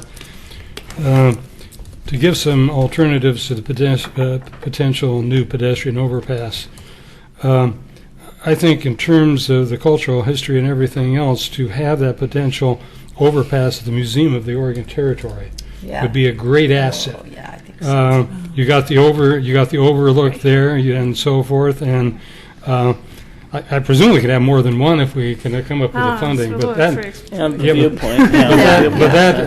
But it's such a natural piece. You come to the end of the promenade. You can get ODOT to agree to close off the Tumwater access there. So you got parking all through that area, and then you get the overpass there at the Museum of the Oregon Territory. I think it'd be well received by the heritage community. I think that's a really good point, and I think our goal is this is not the be-all, end-all. No, I understand. But I think there was a thought process that got there, but what's good about documents like this are little asterisks that say, this location is not determined, and future studies may push it. One way or the other, absolutely. And I think in this case, you're probably looking at a topography consideration. The further south you go, the higher that pedestrian bridge needs to be above. Technicalities. I understand that, but something we can look at. Are there ways, maybe, I think that there's multiple ways to look at it, and whether it's moving the bridge or improving that pedestrian access a little bit further south to tie into the Newt and make it more a contiguous, seamless connection in between the two. A couple ways to do this. Yeah, absolutely. The other Has this been on the Main Street Board's agenda for? It actually was today. Okay, good. Kelly Newsberg in our office made a presentation to Main Street today. Because they're a huge connection, and we have to keep communicating with them. And actually, they've even asked how they can be more involved. So That's great. That's music Yes. to my ears. Yep. Yay! She did All a right. great presentation. Thank today. you. Okay. Yeah, and the whole board is very excited about it and wants to help. Okay. We also have George Kramer here for historic Yes. preservation questions. Very good. So I'm happy to answer all of them, but if you have any that are related to preservation, I can bring George up as well. Okay. Came from Southern Oregon. Well, preservation is always important. Absolutely. Well, I certainly think so. Mr. Mayor, members of the commission, I'm George Kramer. I'm from Ashland. I'm in Oregon City an awful lot. I'm a restoration consultant. There's a house for sale. Just move here. Just move on. Sometimes I think it would be easier.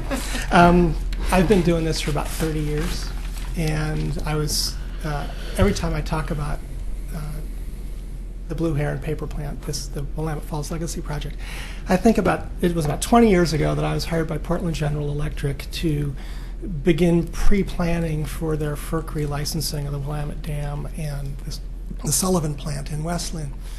And I always remember walking, I started that project out by walking across the Oregon City Bridge and looking down at the two sides of the river and the dam between, thinking, what have I gotten myself into?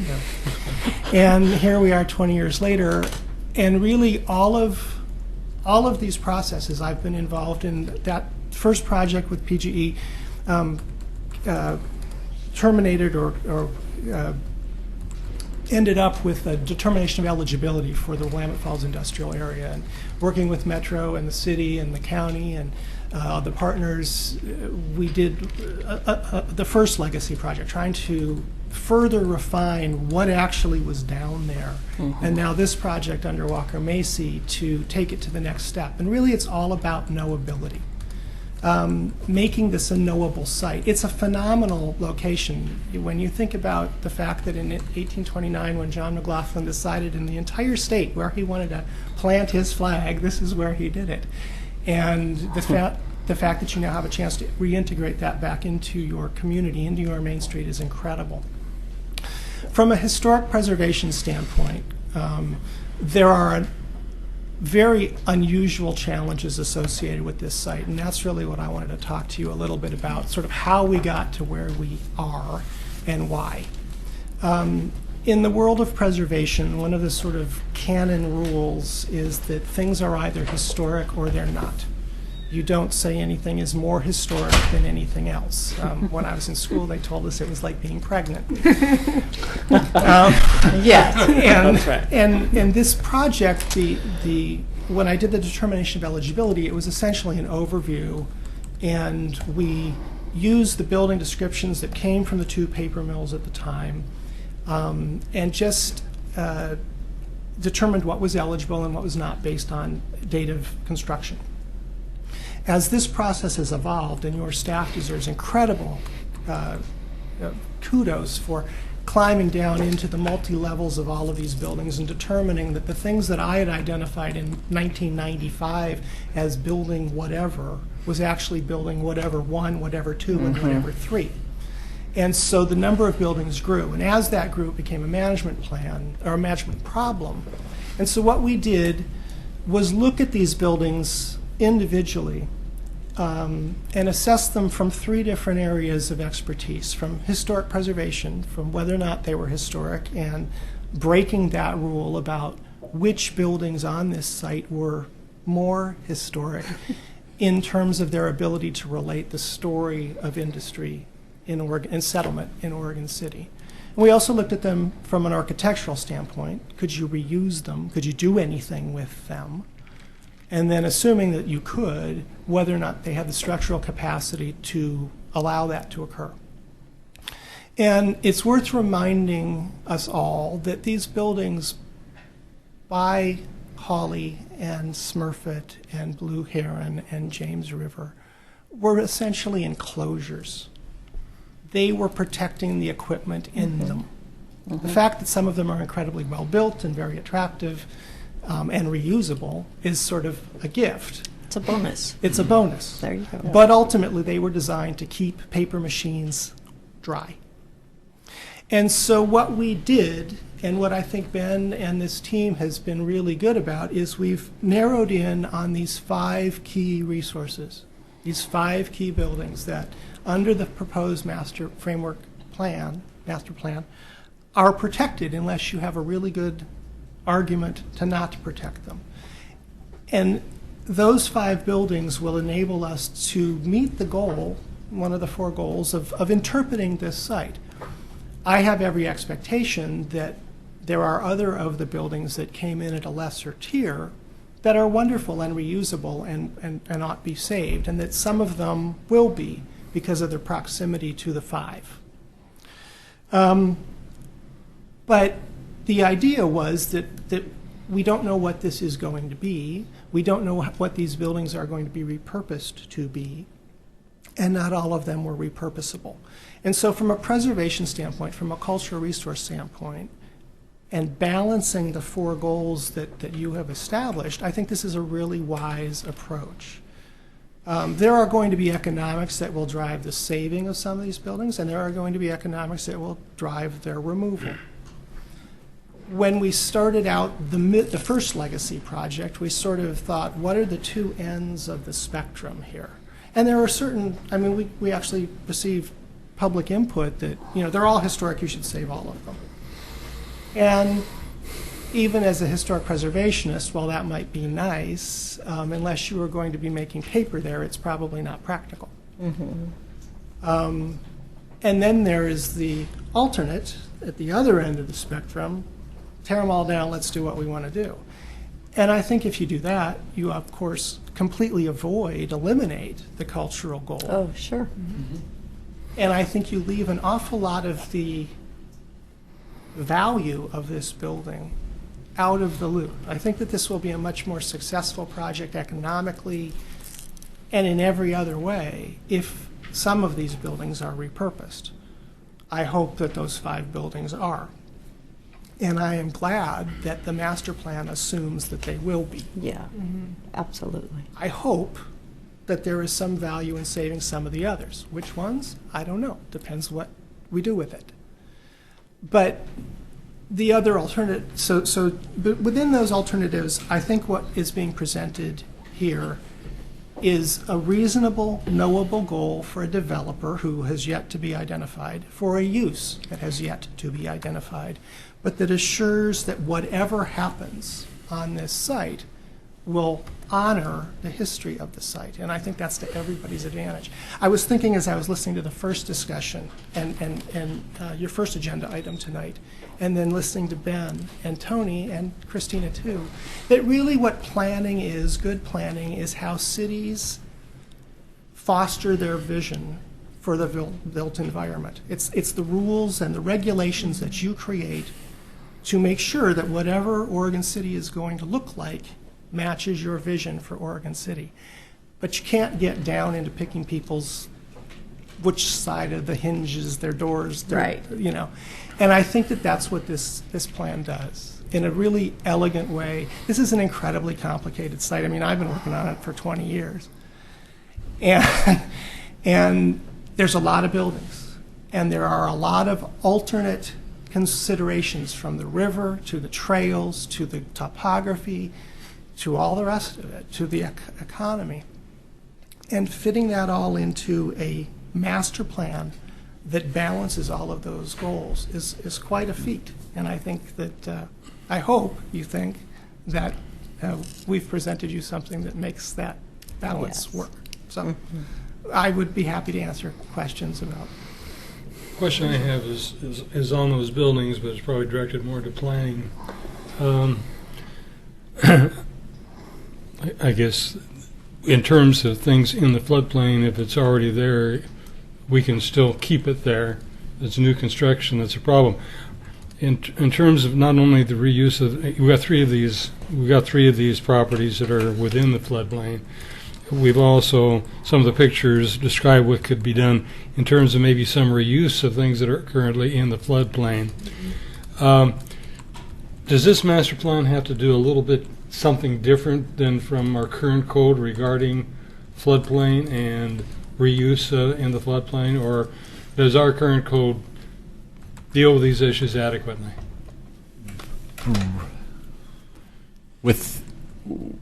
Based on the information that we have, and we are relying on the code the way it is written today. We believe that if there's a specific plan that is looking for something different, then we come back and address that at that time.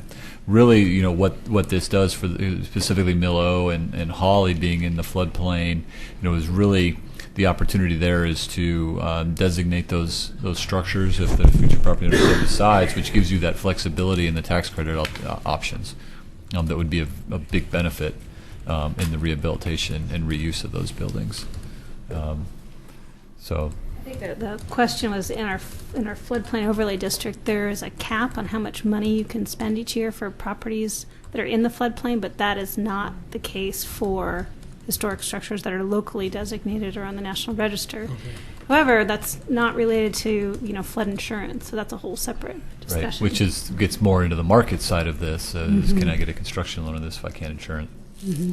The other, you can build in a floodplain. However, as you know, you're building 1 foot above. So one thing that Walker Macy has said is, and there may be some accessory or structures that are maybe used for structural or access way, and they just won't have ground floor habitable space. But they may be in the floodplain as a way to help some of these historic buildings be rehabbed, because you can put some of those conveyance systems and structural attachment onto a new kind of secondary building. And that's allowed. It's just the new habitable space within the floodplain is not allowed in our code. You also got to remember, what we're envisioning here in the blocks that are created. I think we've probably showed you this slide before of you're roughly looking at equivalent to 5 existing blocks in downtown. That's a significant amount of square footage.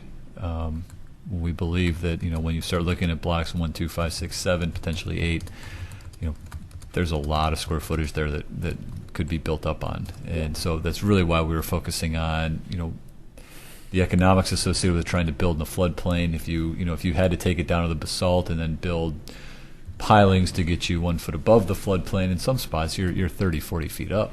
Mm-hmm. So on balance, from a public safety standpoint, from the possibility, we proposed what we felt made sense when you look at the existing condition and the future conditions on the site.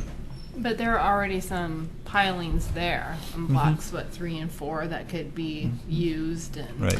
They could. I think knowing this site access, knowing that there is very little vehicular access to that far corner, and kind of once again balancing those 4 values, it just time and time again, blocks 3 and 4 became more apparent for open space. And once again, a developer would have to come back and do a modification to the master plan if they had a grand plan for 3 and 4 that was not open space, and you have to agree with that. And you don't have to. It's kind of just a comment, having perhaps access under Millside, you might be able to draw the public access path there a bit under the building and have more opportunity to have the shoreline visible or something of that nature too. The basement of Mill Oak kind of is directly on basalt. It's a little. Is it? Yeah. Okay. But if you remember but is the basement in the floodplain? Yes. Okay, that was if there might be a capability. Maybe there's not. No.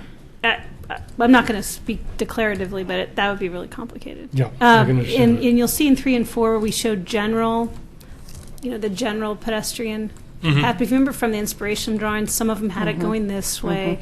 Yeah. Once again, this is a generalized direction, but it's not saying it has to be here. It's just saying we are connecting this place to this place generally along the river. Yeah. Right. Why are we not thinking of bringing Water Street all the way down to 3rd? Or is that just a generalization also? Water Street down to Third would be, and we actually had it on a couple previous documents. Once again, that may be in one of those asterisks. The cost, because of the topography of Water goes Street, and you're down, kind of yeah. a cantilevered street at that point. Yeah. And Got the tail race coming out of Yeah. paper machines 2 and 3 there, Yeah. which you essentially have to bridge so over. if someone wants to do that and pay for it, How about a glass bridge? great. But no, I mean, I think we realized that just got really complicated for a full street.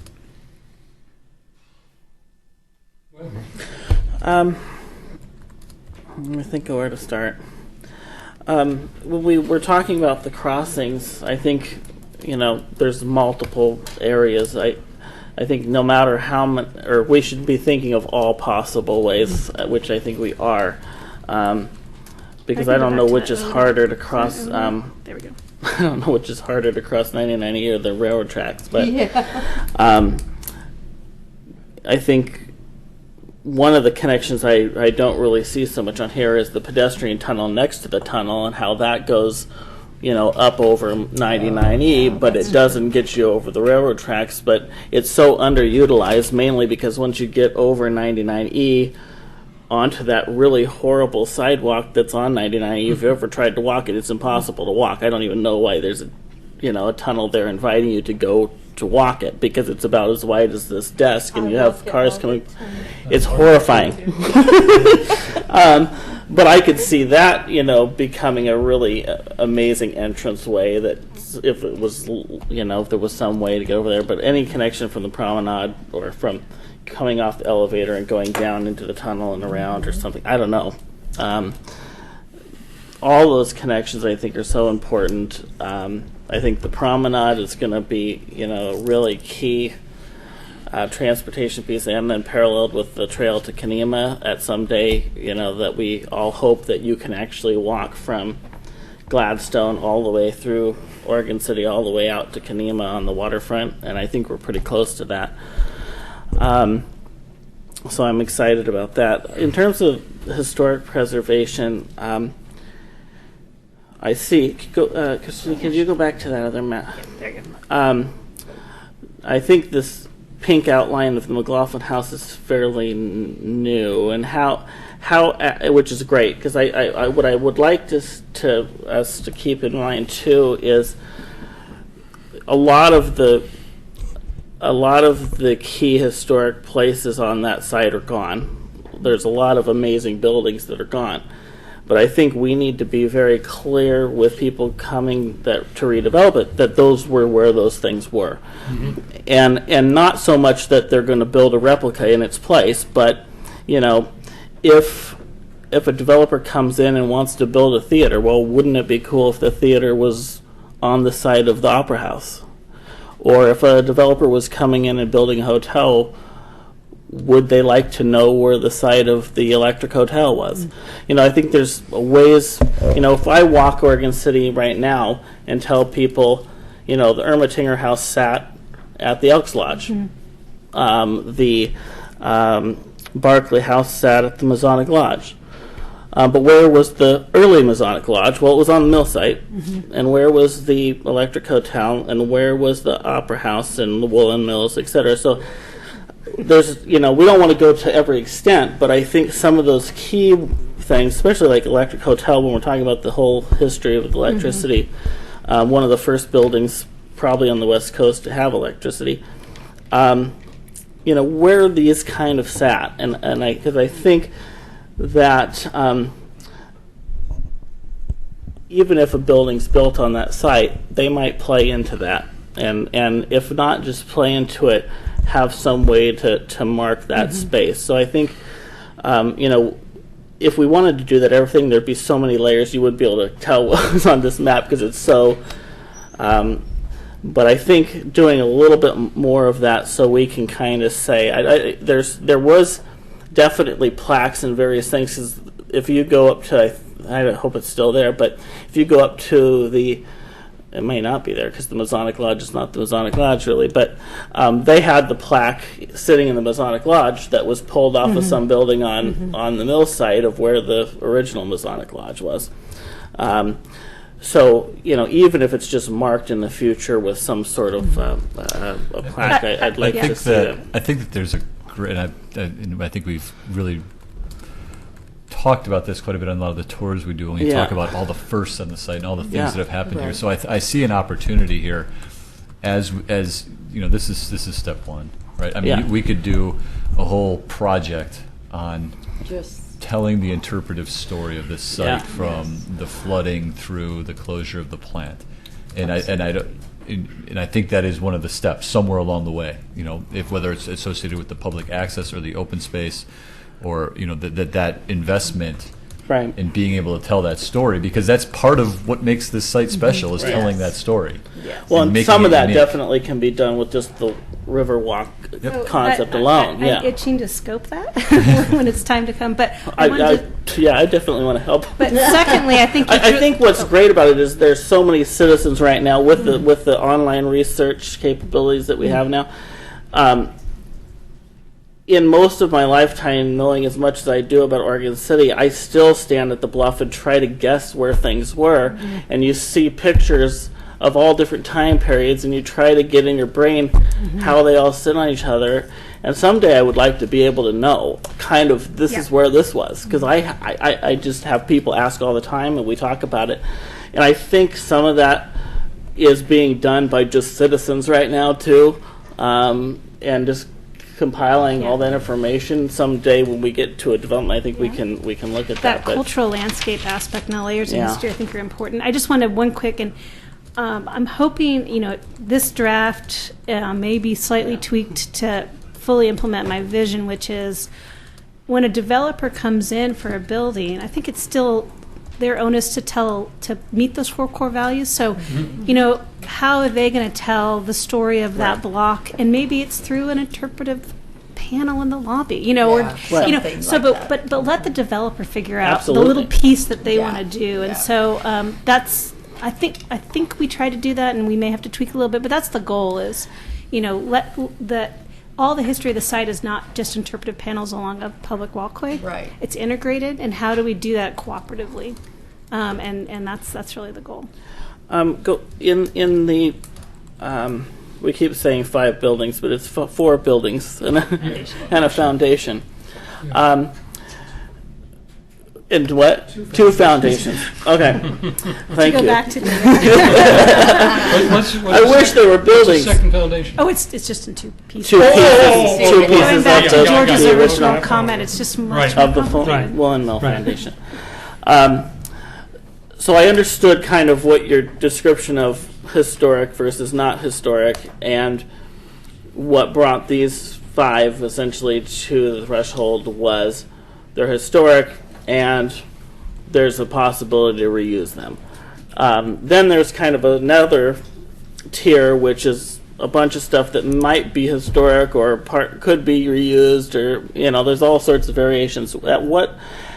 How is that list incorporated in this? Is it not incorporated, or is it incorporated? These are some other things you should think about. So when the developer does come in, they say, well, these are the main things that we want to save, and if you can save these. So how does that secondary list fit in? Yeah, we have in the policies, we talk a little bit about these ancillary structures. Right. That includes things as like a piece of a digester, or the Oregon City Flour Mill Foundation, or the everyone's favorite sulfuric acid sphere. Yeah. Right. But I think the goal is we're never going to get a definitive list. We've identified ones like that, but I think that's it. It's back to the developer to show how they've kept some of these ancillary structures, because what we also don't want is these 4 buildings saved and then everything's paved over and it's just antiseptic feelings. Yes. Right. Yeah. So how do we? But once again, we kind of want to let it be a little more. We can identify the kind of head issues, but I don't anticipate this spring we're going to have a 47 item list and the developer picks from that. But we've alluded to there are these other elements. And we've alluded to kind of the high tier of the other elements.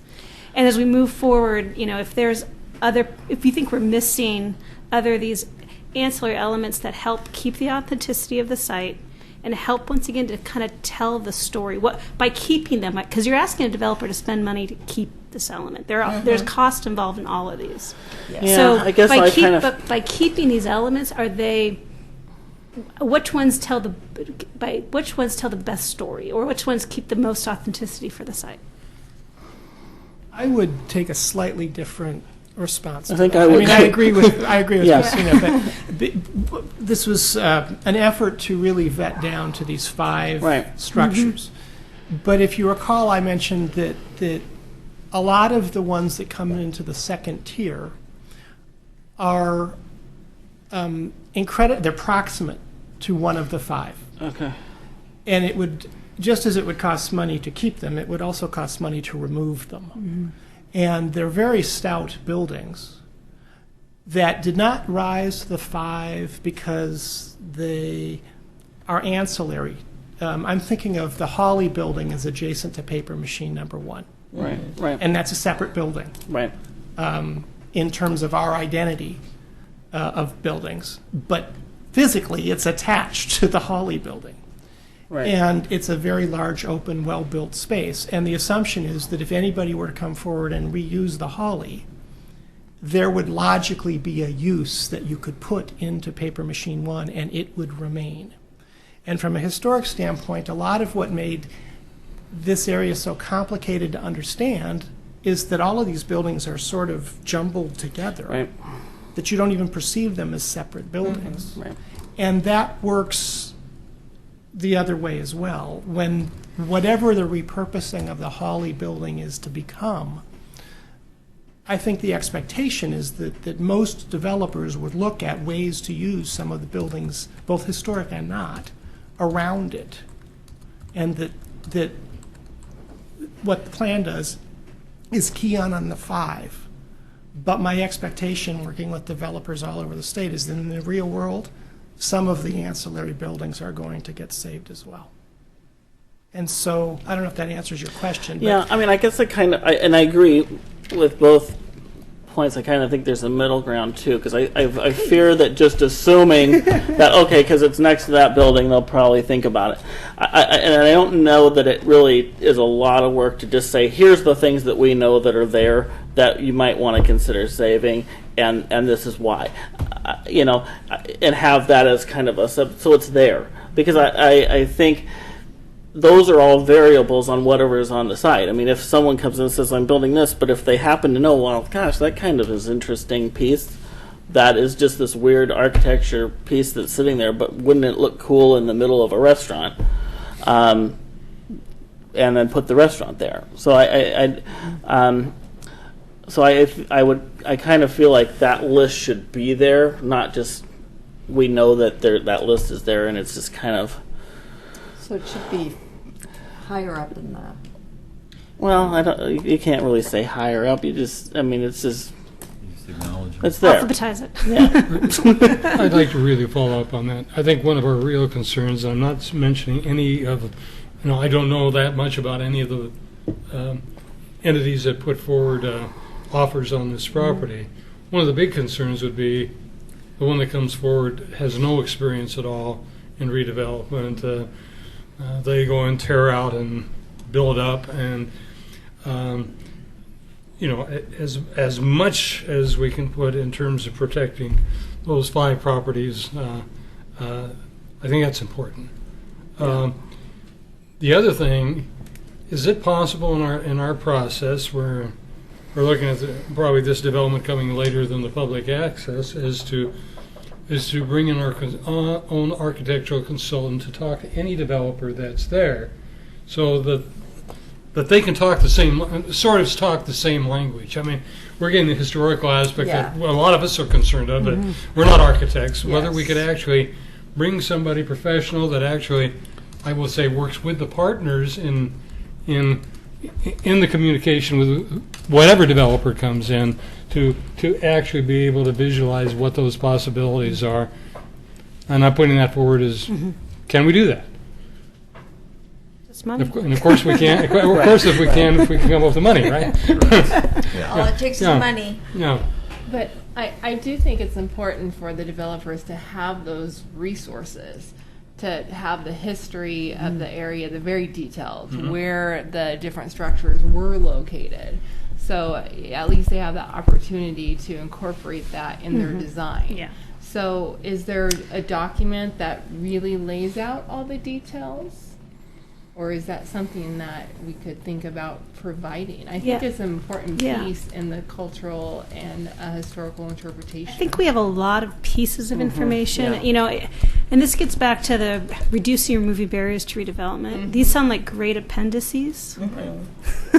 So we can use them, but someone isn't looking and going, "Oh my gosh, are they thinking I'm keeping?" But they're actually. So we can get back to you and say, what do we have existing, and how can we repackage that in a way that is seen as a value add and not more hurdles we're creating. Yeah. Right. And that's not necessarily a way that we're codifying anything. It's just how we present it to the future developers. Because once again, we want to make sure we have that balance, and we're not scaring away a developer because they perceive that we've created this list that if they only read it, they'd realize it, but they didn't get to reading it because they just got scared from the list. I'm looking at it in terms of a resource. Yes, for them. Exactly. Yeah. Not in terms, I believe in removing barriers, but just as a resource for them, a tool. Because a lot of developers will include things if they know about them, but it's really getting that information to them. Or even reuse pieces that are there that could be saved and just, What I can do is work back with the Walker Macy team, and we have an extraordinary amount of information. It may just be us collating what we have, and then seeing what the gap is in that collation.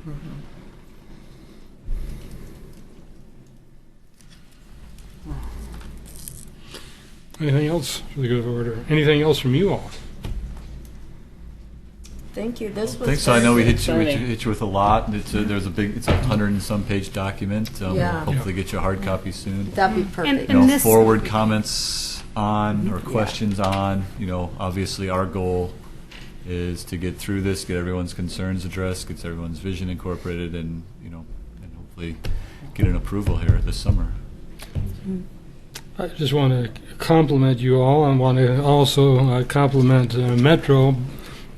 Both of those organizations were very deeply involved in the Keene presentation. Great. It was tremendous. I mean, I think we had did we have to turn people away? Close. We had 300 people. We had 300 you people. couldn't walk That's through it. That's true. That's right. It was great. It's packed. But I'm not sure I didn't really win one of those prizes. Oh yeah, who won the things? We didn't win. I know Jackie Hammond Williams won one, Oh. so I gotta give that to her. I just think it was such a great thing, especially since we had the one snowed out and everybody was concerned, and a couple weeks before everything started to lift up, there's no representative here.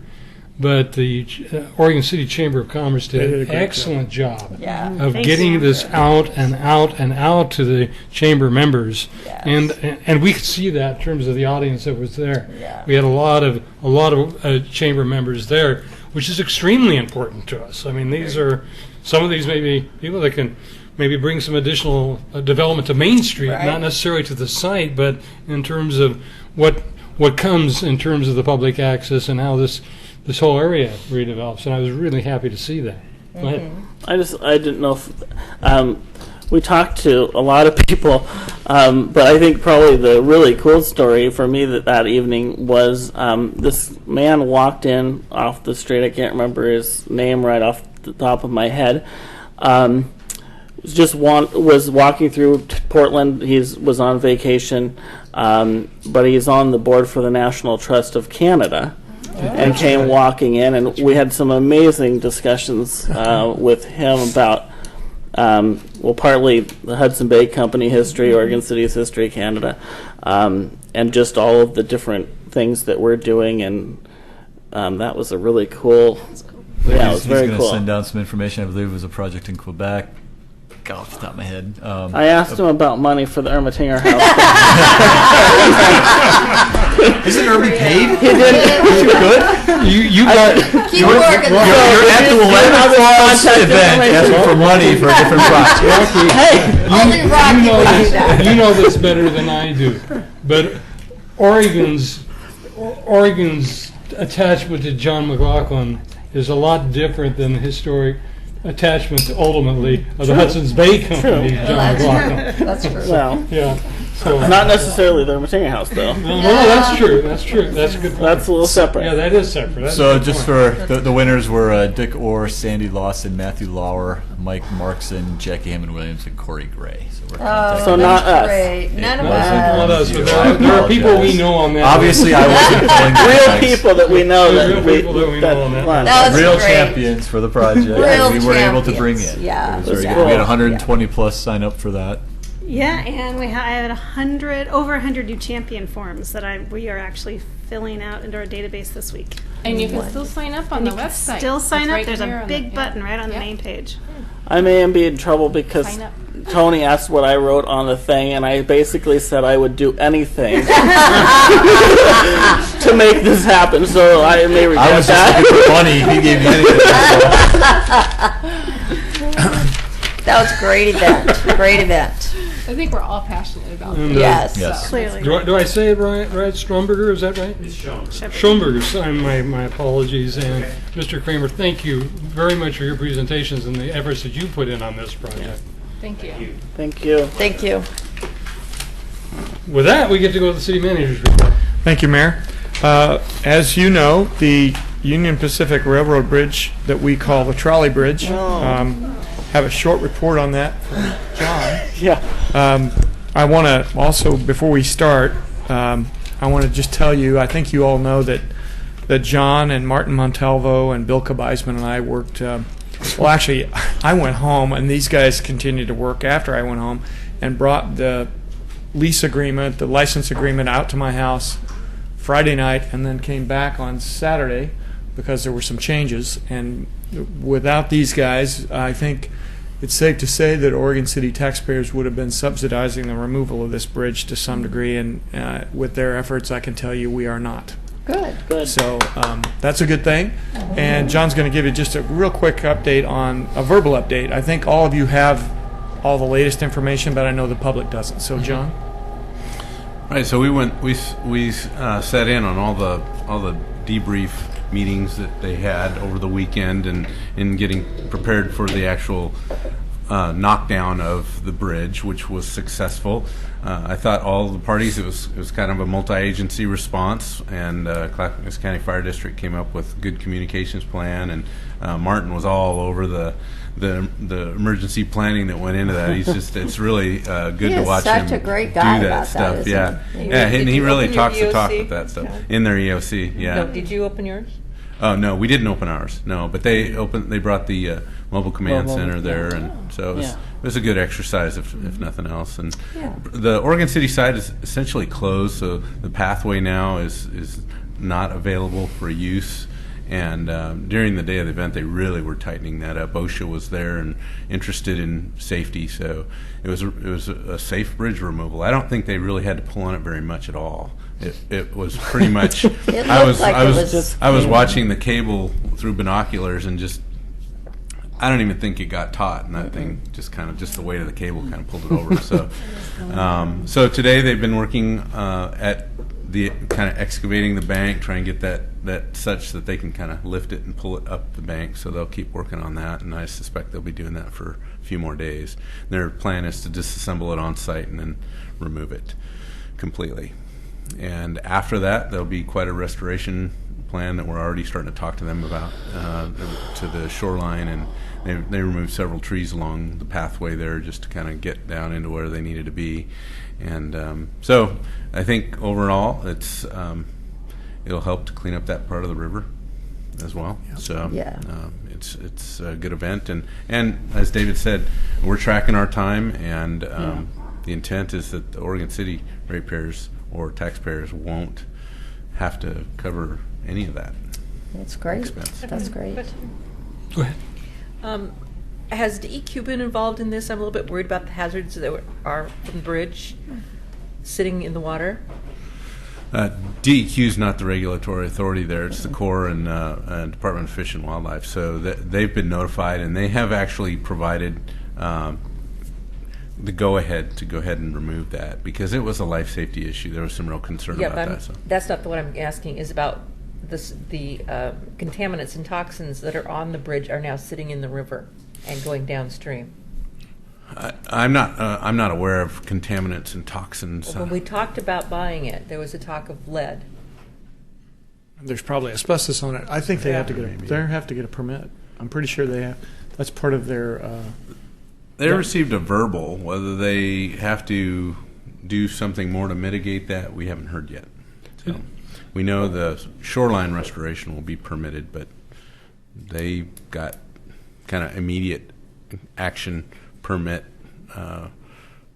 from the regulatory agencies to go ahead and knock it down. I went by on the Gladstone side yesterday and today, and they're pulling it out of the water on our side slowly. It appeared to me that they might be disassembling it as they're pulling it up. Do you know that? Yeah, that was their plan. So it looks like it looks like that's going on out of the water where they're disassembling it. And That's they're right. continuing to pull it. Oh, They're cool. continuing to pull it out and disassembling as it goes. Yeah. If I wasn't clear about that, that was the intent. Pull it up, pull it up as far as they can, disassemble, Pull more. move, and then pull again. Just kind of do that, and I don't know what lengths they're able to manage, but yeah, that was their plan. Okay. Last thing on my report is we do have just last week got some preliminary master plan numbers from our sewer master plan. And I can remember, I think it was Commissioner Roth and I, maybe after the second or third sewer backup in about a year's time, lamenting that we didn't have a solution really. So our staff took that to heart at one of your retreats. One of your directions to us was to go out and get that information, and so Public Works has been working on that. We're very close to having that information finalized, but we do have it in draft form enough that we're pretty confident in the results. So we're going to know where those bottlenecks are. There are a number of them around the city that affect some of the basins from which they surround, and some of the bottlenecks are ours. Some of those bottlenecks belong to Wes. Tri-City. I'm sorry, yes, Tri-City, that's right. And so what we're going to do is you're going to have a work session on this when we're ready to present the results, but because it's a fairly complex set of maps and so on, we want a big opportunity to brief each of you on that before we actually get in the work session so that your work session might be more productive. So we're going to, Katie's probably going to be contacting you for those briefing sessions, and John and I will be there to share information with you. So. And then if you have any questions that come out of those briefings, we'll be ready to bring them to you in the work session as well. Thank you. You're welcome. Yeah, it's a problem we have to fix. So that's what my report tonight. Thank you. Anything for the good of the order? I have a question. Sure. And I'm not sure who would have the definition of this. I'm looking for the definition of habitable in face of a disaster here in Oregon City. What makes a residence or a apartment complex habitable? Is it sewer and water?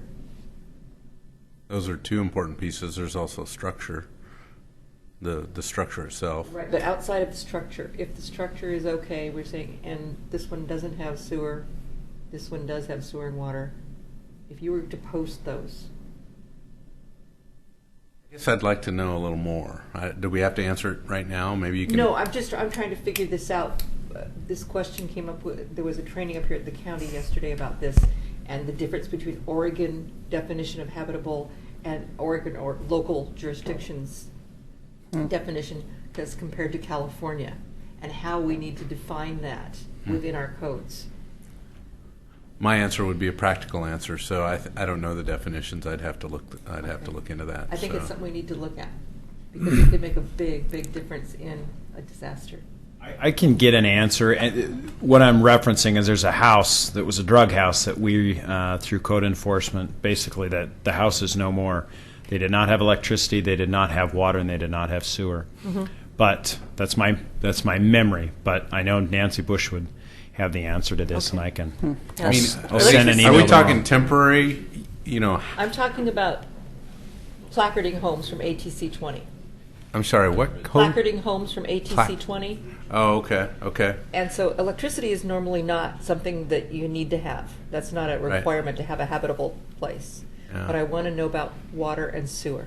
Okay. In that context of disaster response. Okay. Right. But Okay. do we, in our annex properties, I imagine we might, they automatically have to come onto the sewer system, or do we have some of our, No. we have things that are wells, still things that are in septic within the city that Oh, yeah. have been annexed in? So Right. those probably aren't requirements on existing housing. Well, Until they get to the point where their septic system fails or their Right. well source fails. Right, but we're going to be looking at a lot more things than just people that are on septic systems at that point. Yeah. Yeah, I think the context of your question is different than the point you're making. Doug. Yeah. Yeah. Yeah.